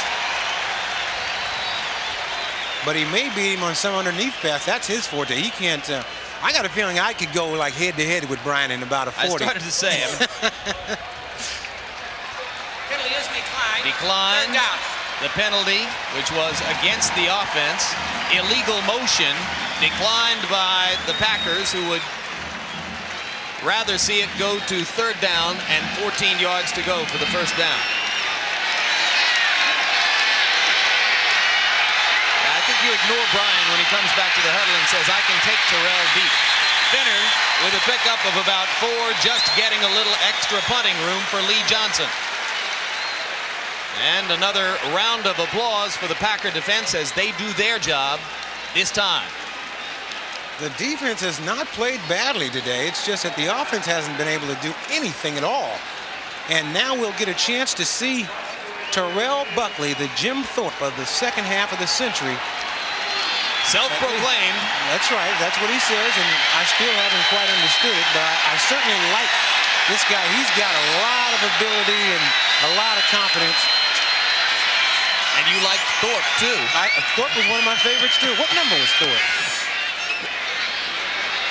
Early part of the century. Buckley from the 43. Boom! Here we go. He gets away from Esiason. And a little of the Deion Sanders style magic for another Seminole, Terrell Buckley.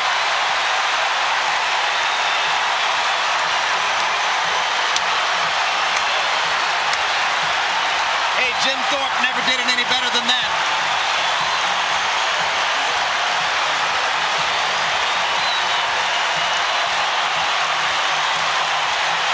What an exciting player, this Terrell Buckley. He turned this crowd on. And he was confident that he was going to do that when we talked to him yesterday at practice.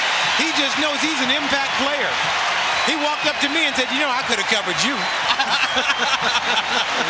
I don't doubt it. He is some kind of a player. Got his mother and his sister moved up here. His mother's cooking for him. Said he needs a hometown atmosphere so he can play better. He's playing excellent today.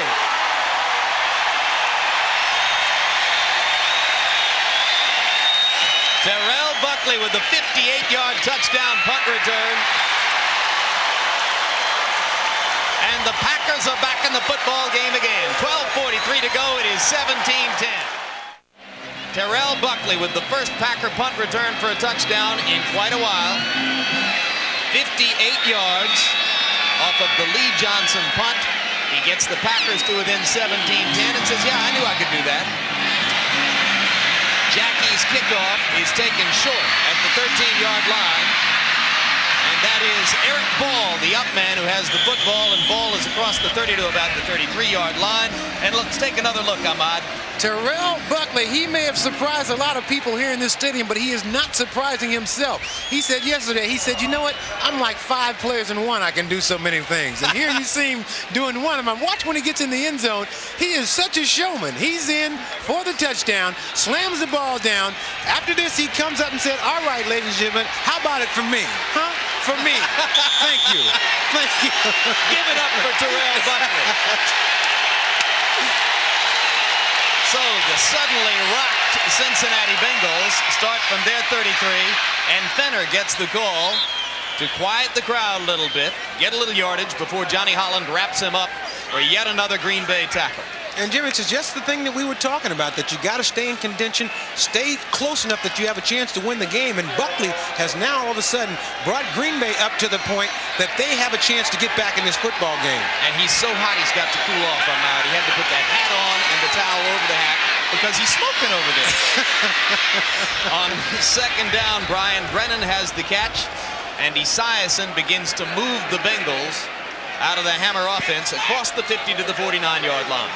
Now the coaches will very gently say to him, perhaps Terrell, you should wait and show the football to the crowd after you cross the goal line rather than 10 or 15 yards into the return. So I'm holding it up with one hand. I think I don't say anything to him. Maybe not.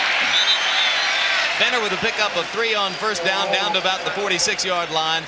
Matt Brock making the stop. You look at David Shula. And David Shula's strength, I understand, is his just great organizational skills. They say you could his practices, they're supposed to be an hour and 15. They are an hour and 15. He has everything laid out, and he's really restored the morale to this football team. Ryan Noble chases Esiason, but Boomer gets it away and throws into the hands of Chuck Cecil. Now, did Cecil come down out of bounds? Yes. But Esiason is hurt. Has the helmet off and is in a supine position. You don't like to see it. Burnell Dent, number 56, and number 90, Tony Bennett, were the 2 pass rushers who were back there ultimately to make contact with Boomer. Boomer having a lot of time during the course of the day. You see Noble running Boomer down, and just as he lets this ball go, he takes a nice shot right in the solar plexus. I got a feeling that he may have just a wind knocked out of him because he really took a shot. From Tony Bennett. Tony Bennett, who wasn't singing. No, at least for the moment, Ahmad, Tony Bennett leaves Boomer Esiason's heart at the 41-yard line. That's right. He took a shot right to the chest. Now, the Bengals are not exactly loaded in the backup quarterback department. You get number 12, Don Hollis, a third-year player out of Rice with very limited experience. And behind him is David Klingler. Klingler, of course, the multi-million-dollar first-round draft choice out of Houston. Hollis, in his career, has had 55 pass attempts. All of them last year. One of the things that the positive things that if you have to go to Hollis is that they do have that hammer time, that hammer offense where he can rely on his running backs to try to take them down the field. And Boomer's getting up. I think it might have been that he just got the wind knocked out of him. Yeah, you saw the coach pointing to the solar plexus. So Boomer may be the second player of the day to have been reacquainted with the location of his solar plexus and its capacity to suddenly remove all air from your system. One of the worst feelings you could ever have. You would give all the money you own for one little breath of air. Temporarily. Temporarily. But it seems so final when it happens.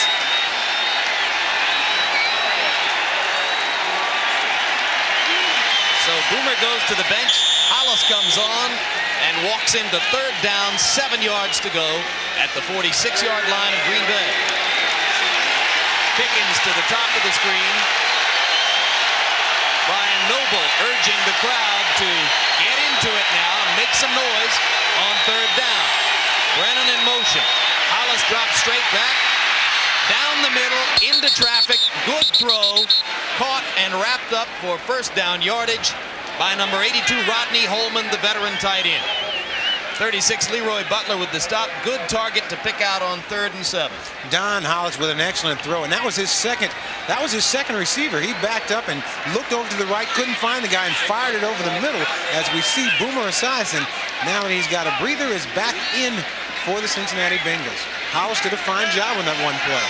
Hollis says to himself, well, Rodney's double covered, but he's paid to make this catch. I'll put the ball down there.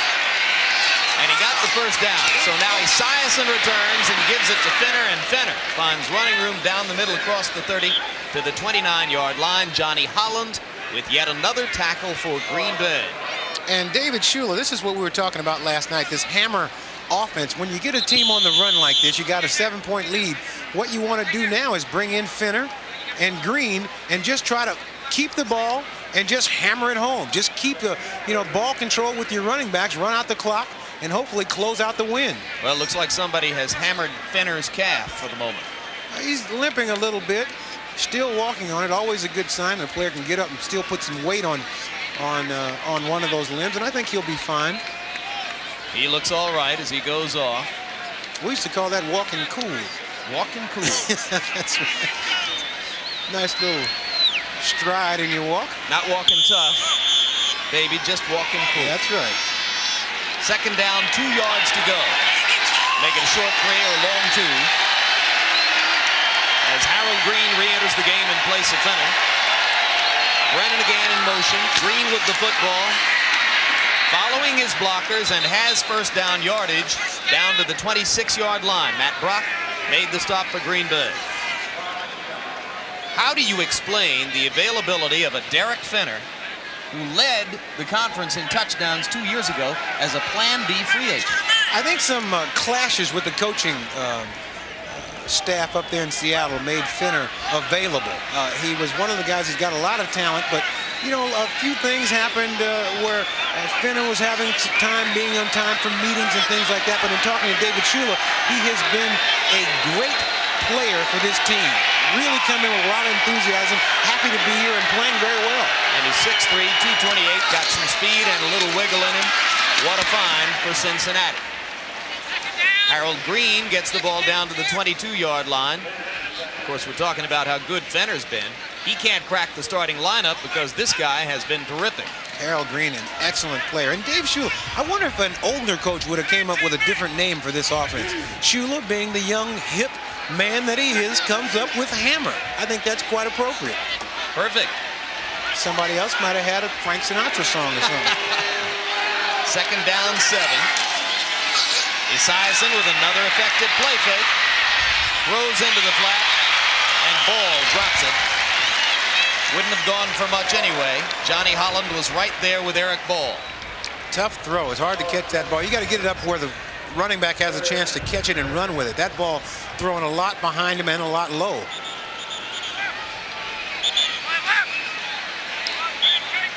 Boomer, of course, a broadcaster in his own right. Boomer Esiason used to boom down the field in earlier years. Now he is dinking his way to at least 2 victories, trying to get that third. The king of the dink.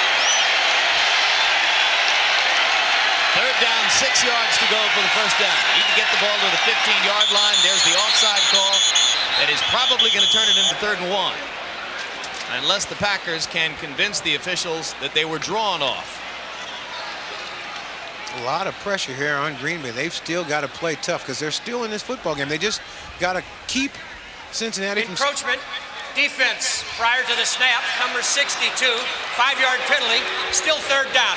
Keep Cincinnati from scoring a touchdown on this drive, and they can still try to get back and do some damage.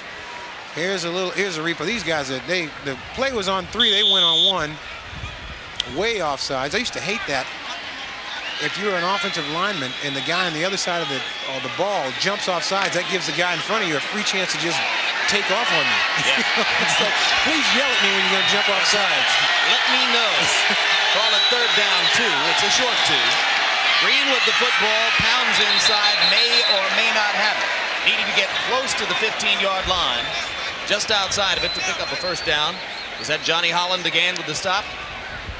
Holland is going to be double figures in tackles today to go with 2 interceptions. He had a total of 4 career interceptions coming into the game.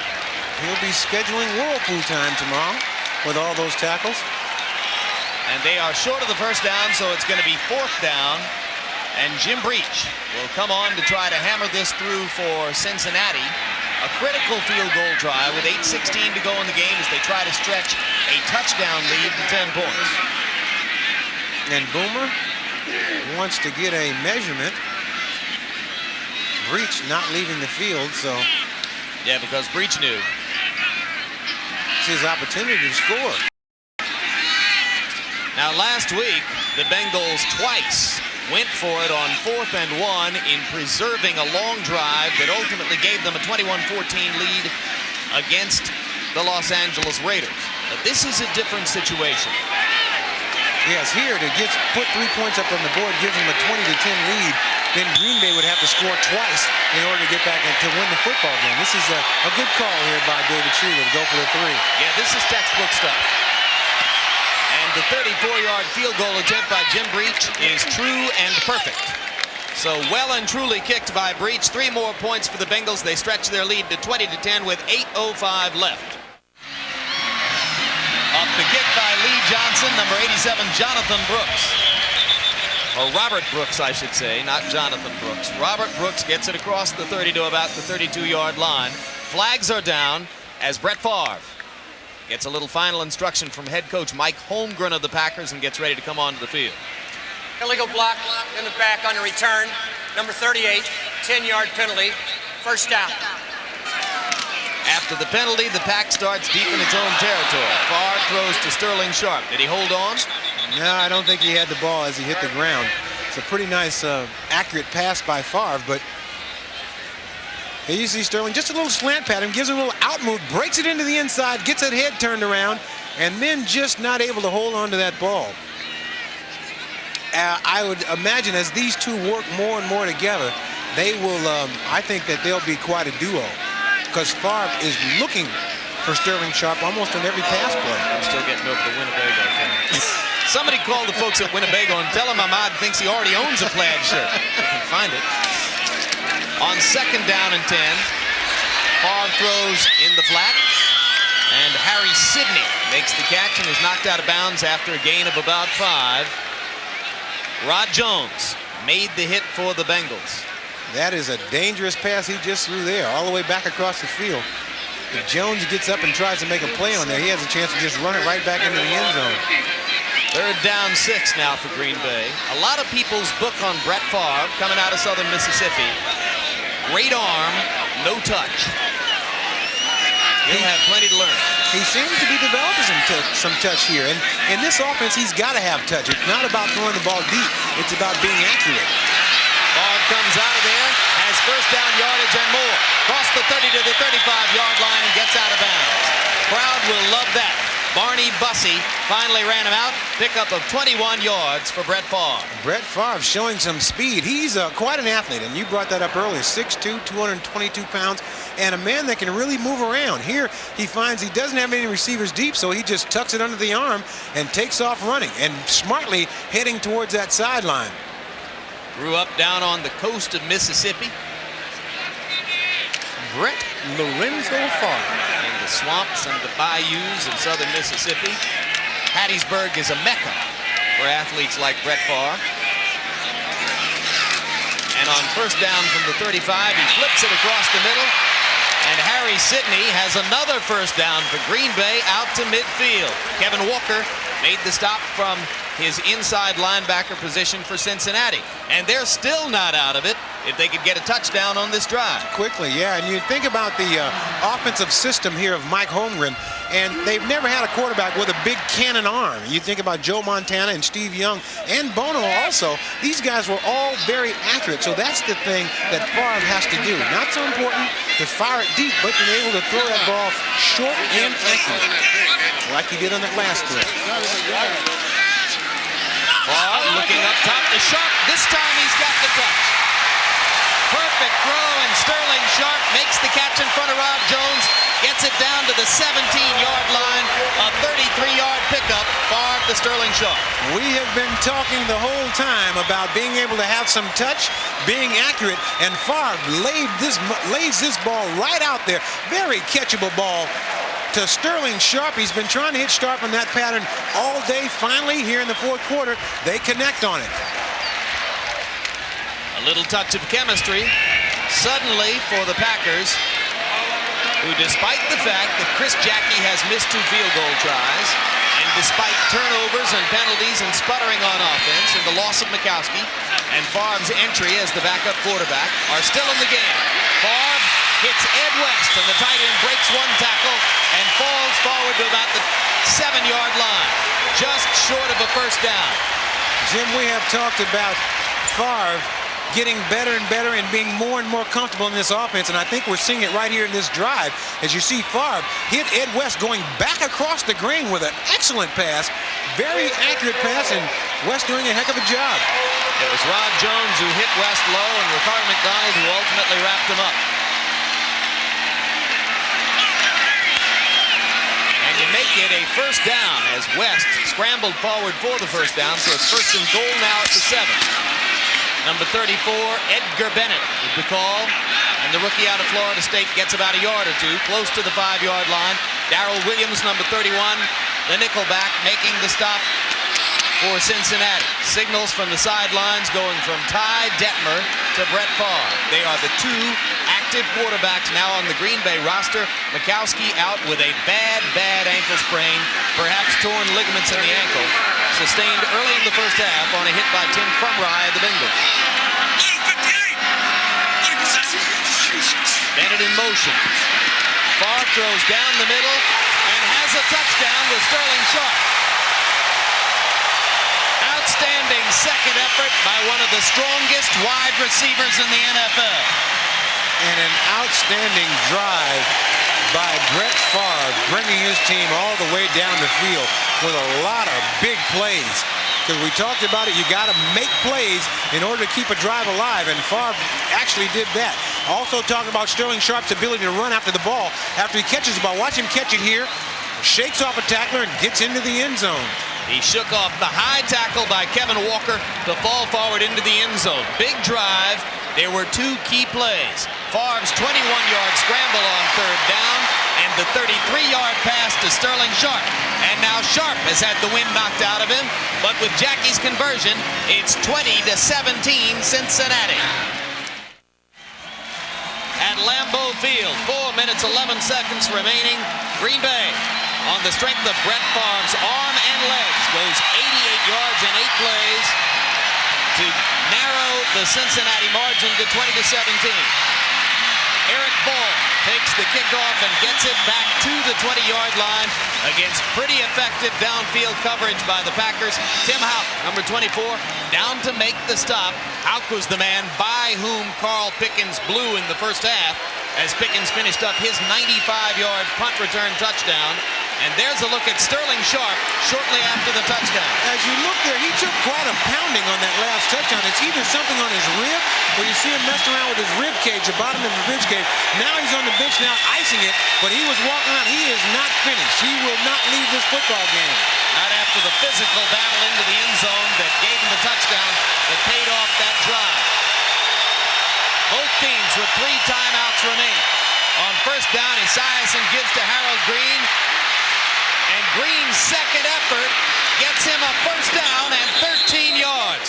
What a brilliant run by Harold Green, who quiets a crowd that would have gotten much louder had he been stopped by the initial hit. That's like that long jump shot that stops the crowd from cheering, wasn't it? I mean, because they had him stopped with no place to go.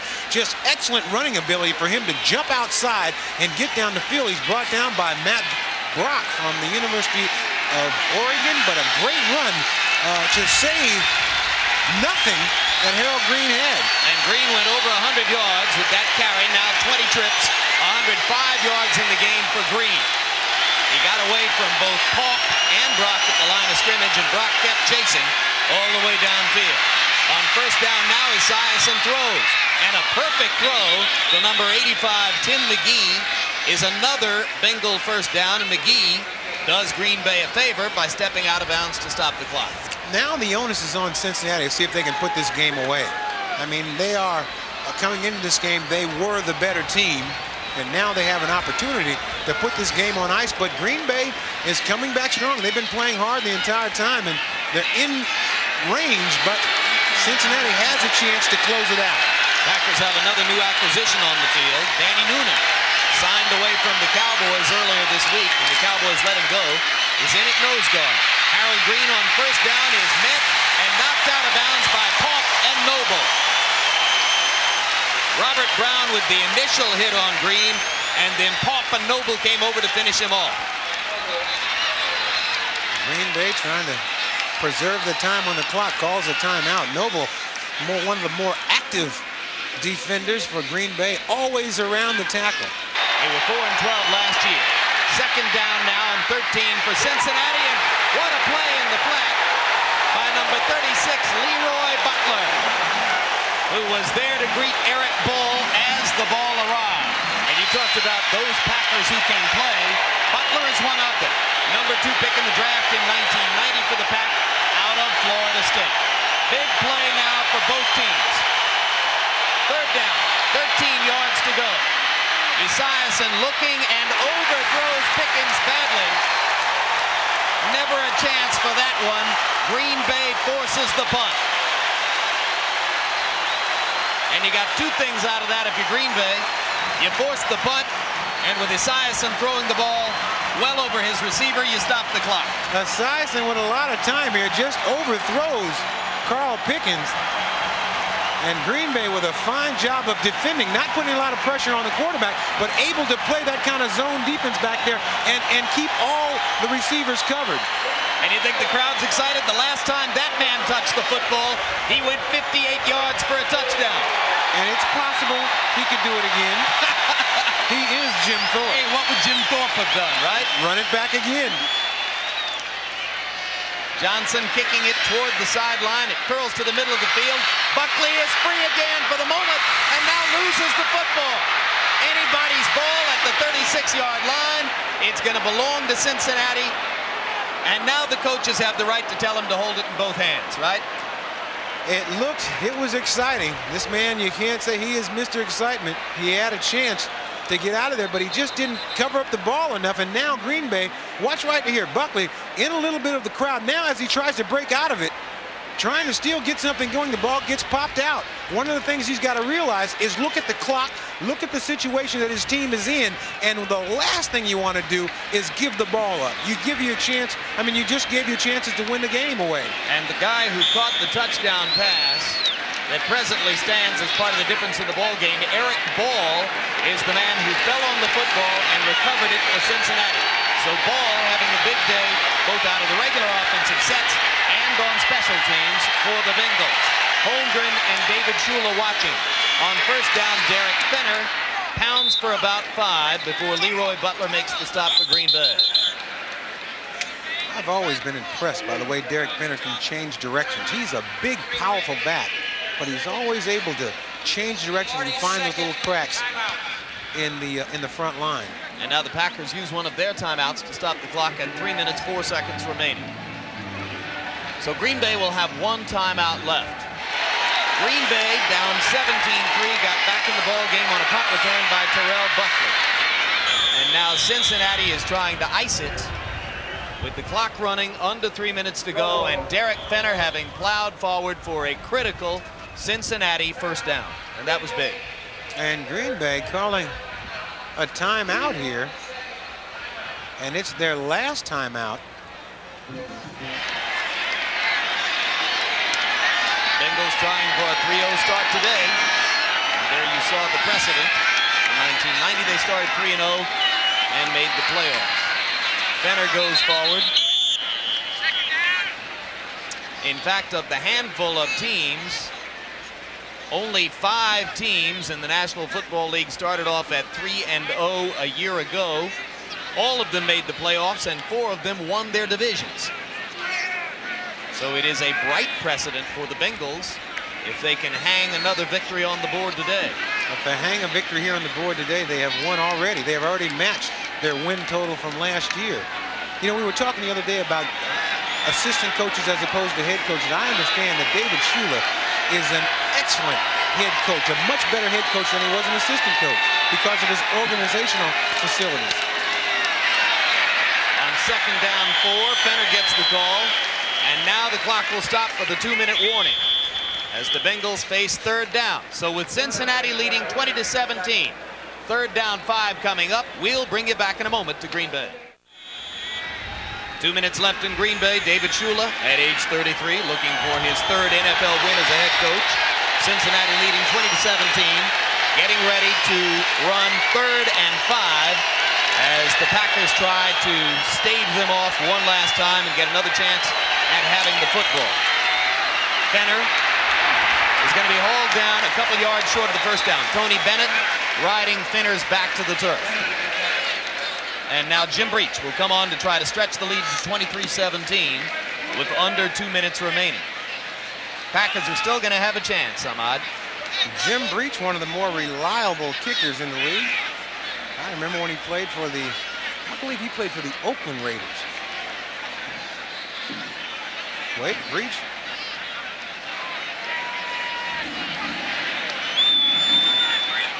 A little bit of confusion out there in the field. Well, Shula may have something up his sleeve here. No timeout has been called. This is an official conference, and now there will be a timeout. Timeout. And it's going to be charged Their to second Cincinnati. timeout. So the This is a Bengals want time to 40-second think it over with timeout. 1:10 left. One-time California Golden Bear, one-time Raider Jim Breach getting ready to try to stretch the Cincinnati margin to 23-17 with the clock stopped.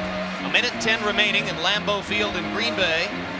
And a pitched battle continuing between rookie head coaches David Shula and Mike Holmgren. Breach's numbers on the day, 2 of 2.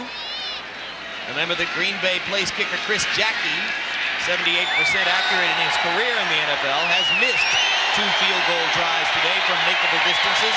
Would have helped Green Bay a lot to have those numbers on the board. Breach nails this one. No. Flag down. The kick sailed wide. It hooked dramatically at the end to sail wide of the upright to the left. And the penalty is going to be against Green Bay. This is the kind of thing that will drive a coach nuts. Snake bit. If it's against the Green Bay Packers. We had a false start prior to the snap on the offense, number 60. It is a 5-yard penalty. Prior to the snap. So therefore, another opportunity for Breach as the play is ruled dead after the false start before the snap. And you can see that just that little movement that happened inside the line, and Breach misses it a little bit wide to the left. Breach appeared to have that one nailed down the center, and it hooked at the end to go past the crossbar. Now he gets another chance from 46 yards out. Packer fans are feeling snake bit. Check it, not 46, 41 yards out. Referee Dick Hancock again. Please reset the clock to 1 minute and 10 seconds. Thank you. Now Breach from 41.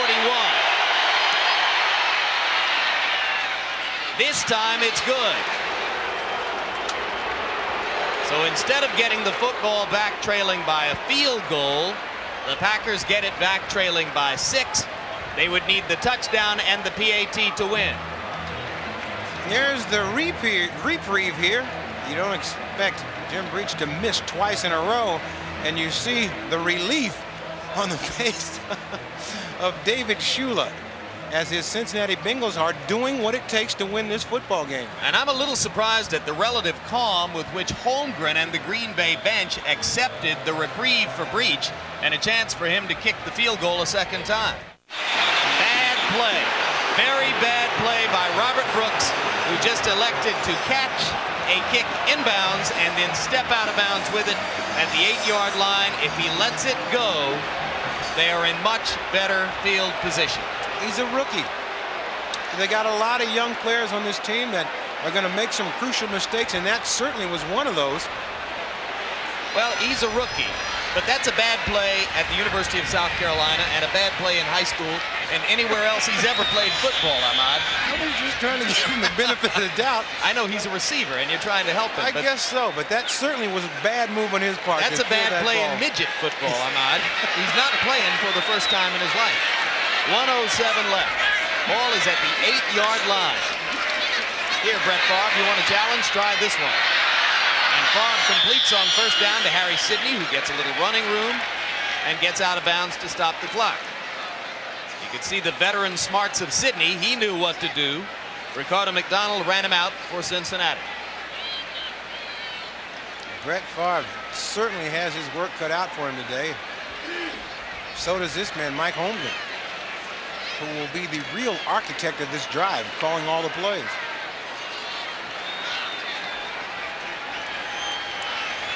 Second down 7 for the Pack.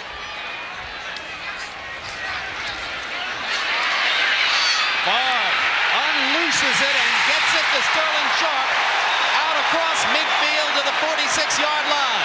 Rod Jones making the stop for Southern Methodist. Second big catch of the quarter for Sharp. Clock running. Sharp is hurt. It's the same injury he had when he scored the touchdown. It's a rib injury. Hard to get his hands up over his head, but he did that to make that last catch. Over the middle, here comes Workman. And now the Packers must use a timeout. No, they don't have one left. Clock running with the ball at the 35. No timeouts remaining. Favre will stop the clock here, and he does. Favre with his leading receiver, big play man, Sterling Sharp, holding that rib. Now Sharp is on the sideline. Can't help him there. So with their best receiver out of the game from the 35, 19 seconds left. Favre pumps, throws, touchdown!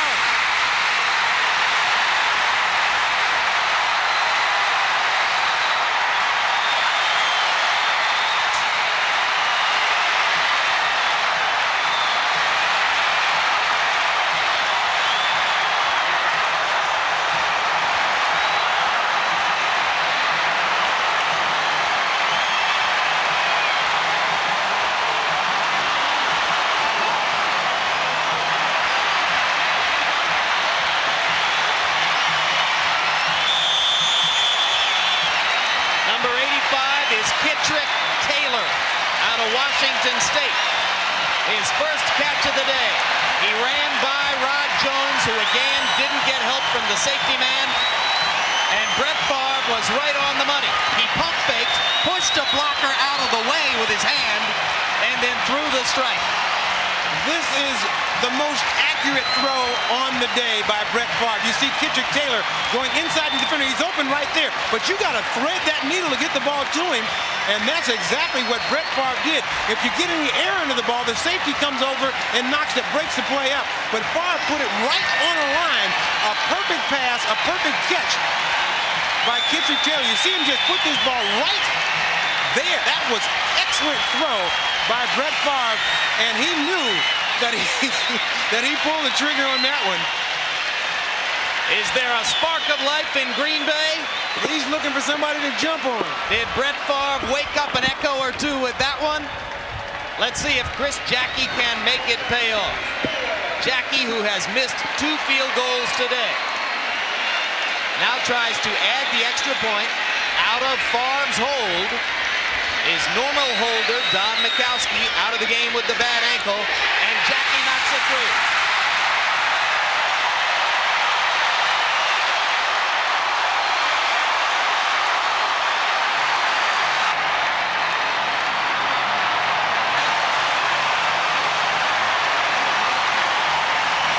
And suddenly, Cincinnati finds itself 1 point behind, and Green Bay has the look of a winner with the red-hot gunslinger Brett Favre.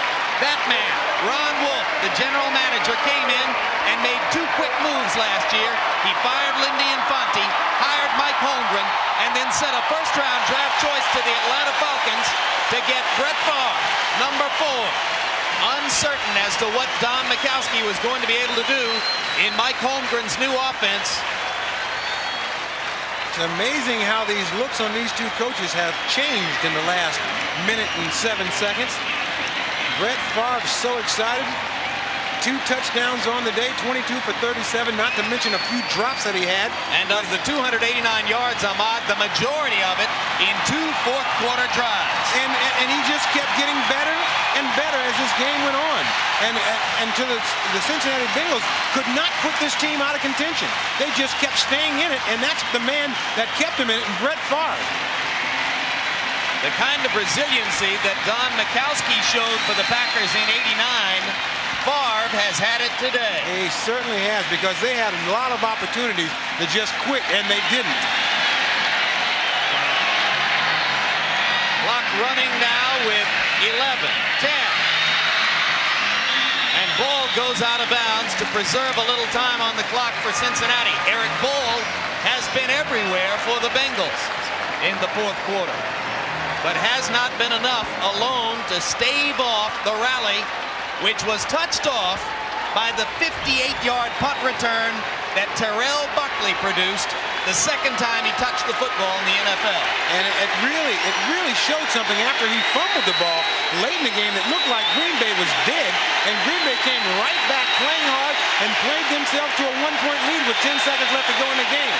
And now Buckley goes in as the ultra-deep back in the Green Bay defense, and the crowd stands and roars as Esiason runs out of the pocket, clock ticking down.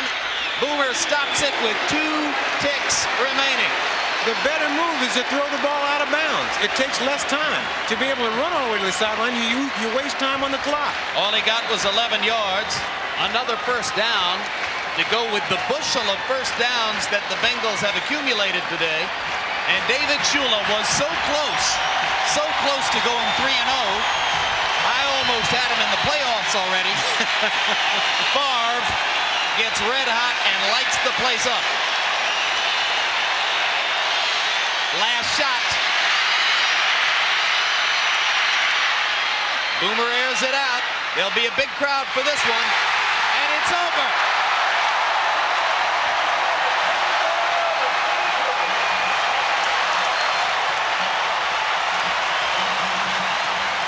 Yesterday, Mike Holmgren was wondering how long he would have to wait for his first National Football League victory.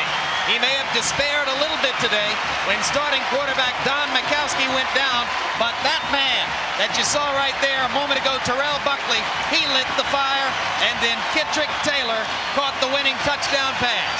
They have got something going here in Green Bay, and they realize with just a few more players, they got a chance to win some football games here. Veteran Tootie Robbins patting Brett Favre on the head as they walk off after a victory in Green Bay. 24-23 in a comeback over the Bengals. Oh, what a turnaround. A sustained standing ovation in historic Lambeau Field for Brett Favre and the Packers.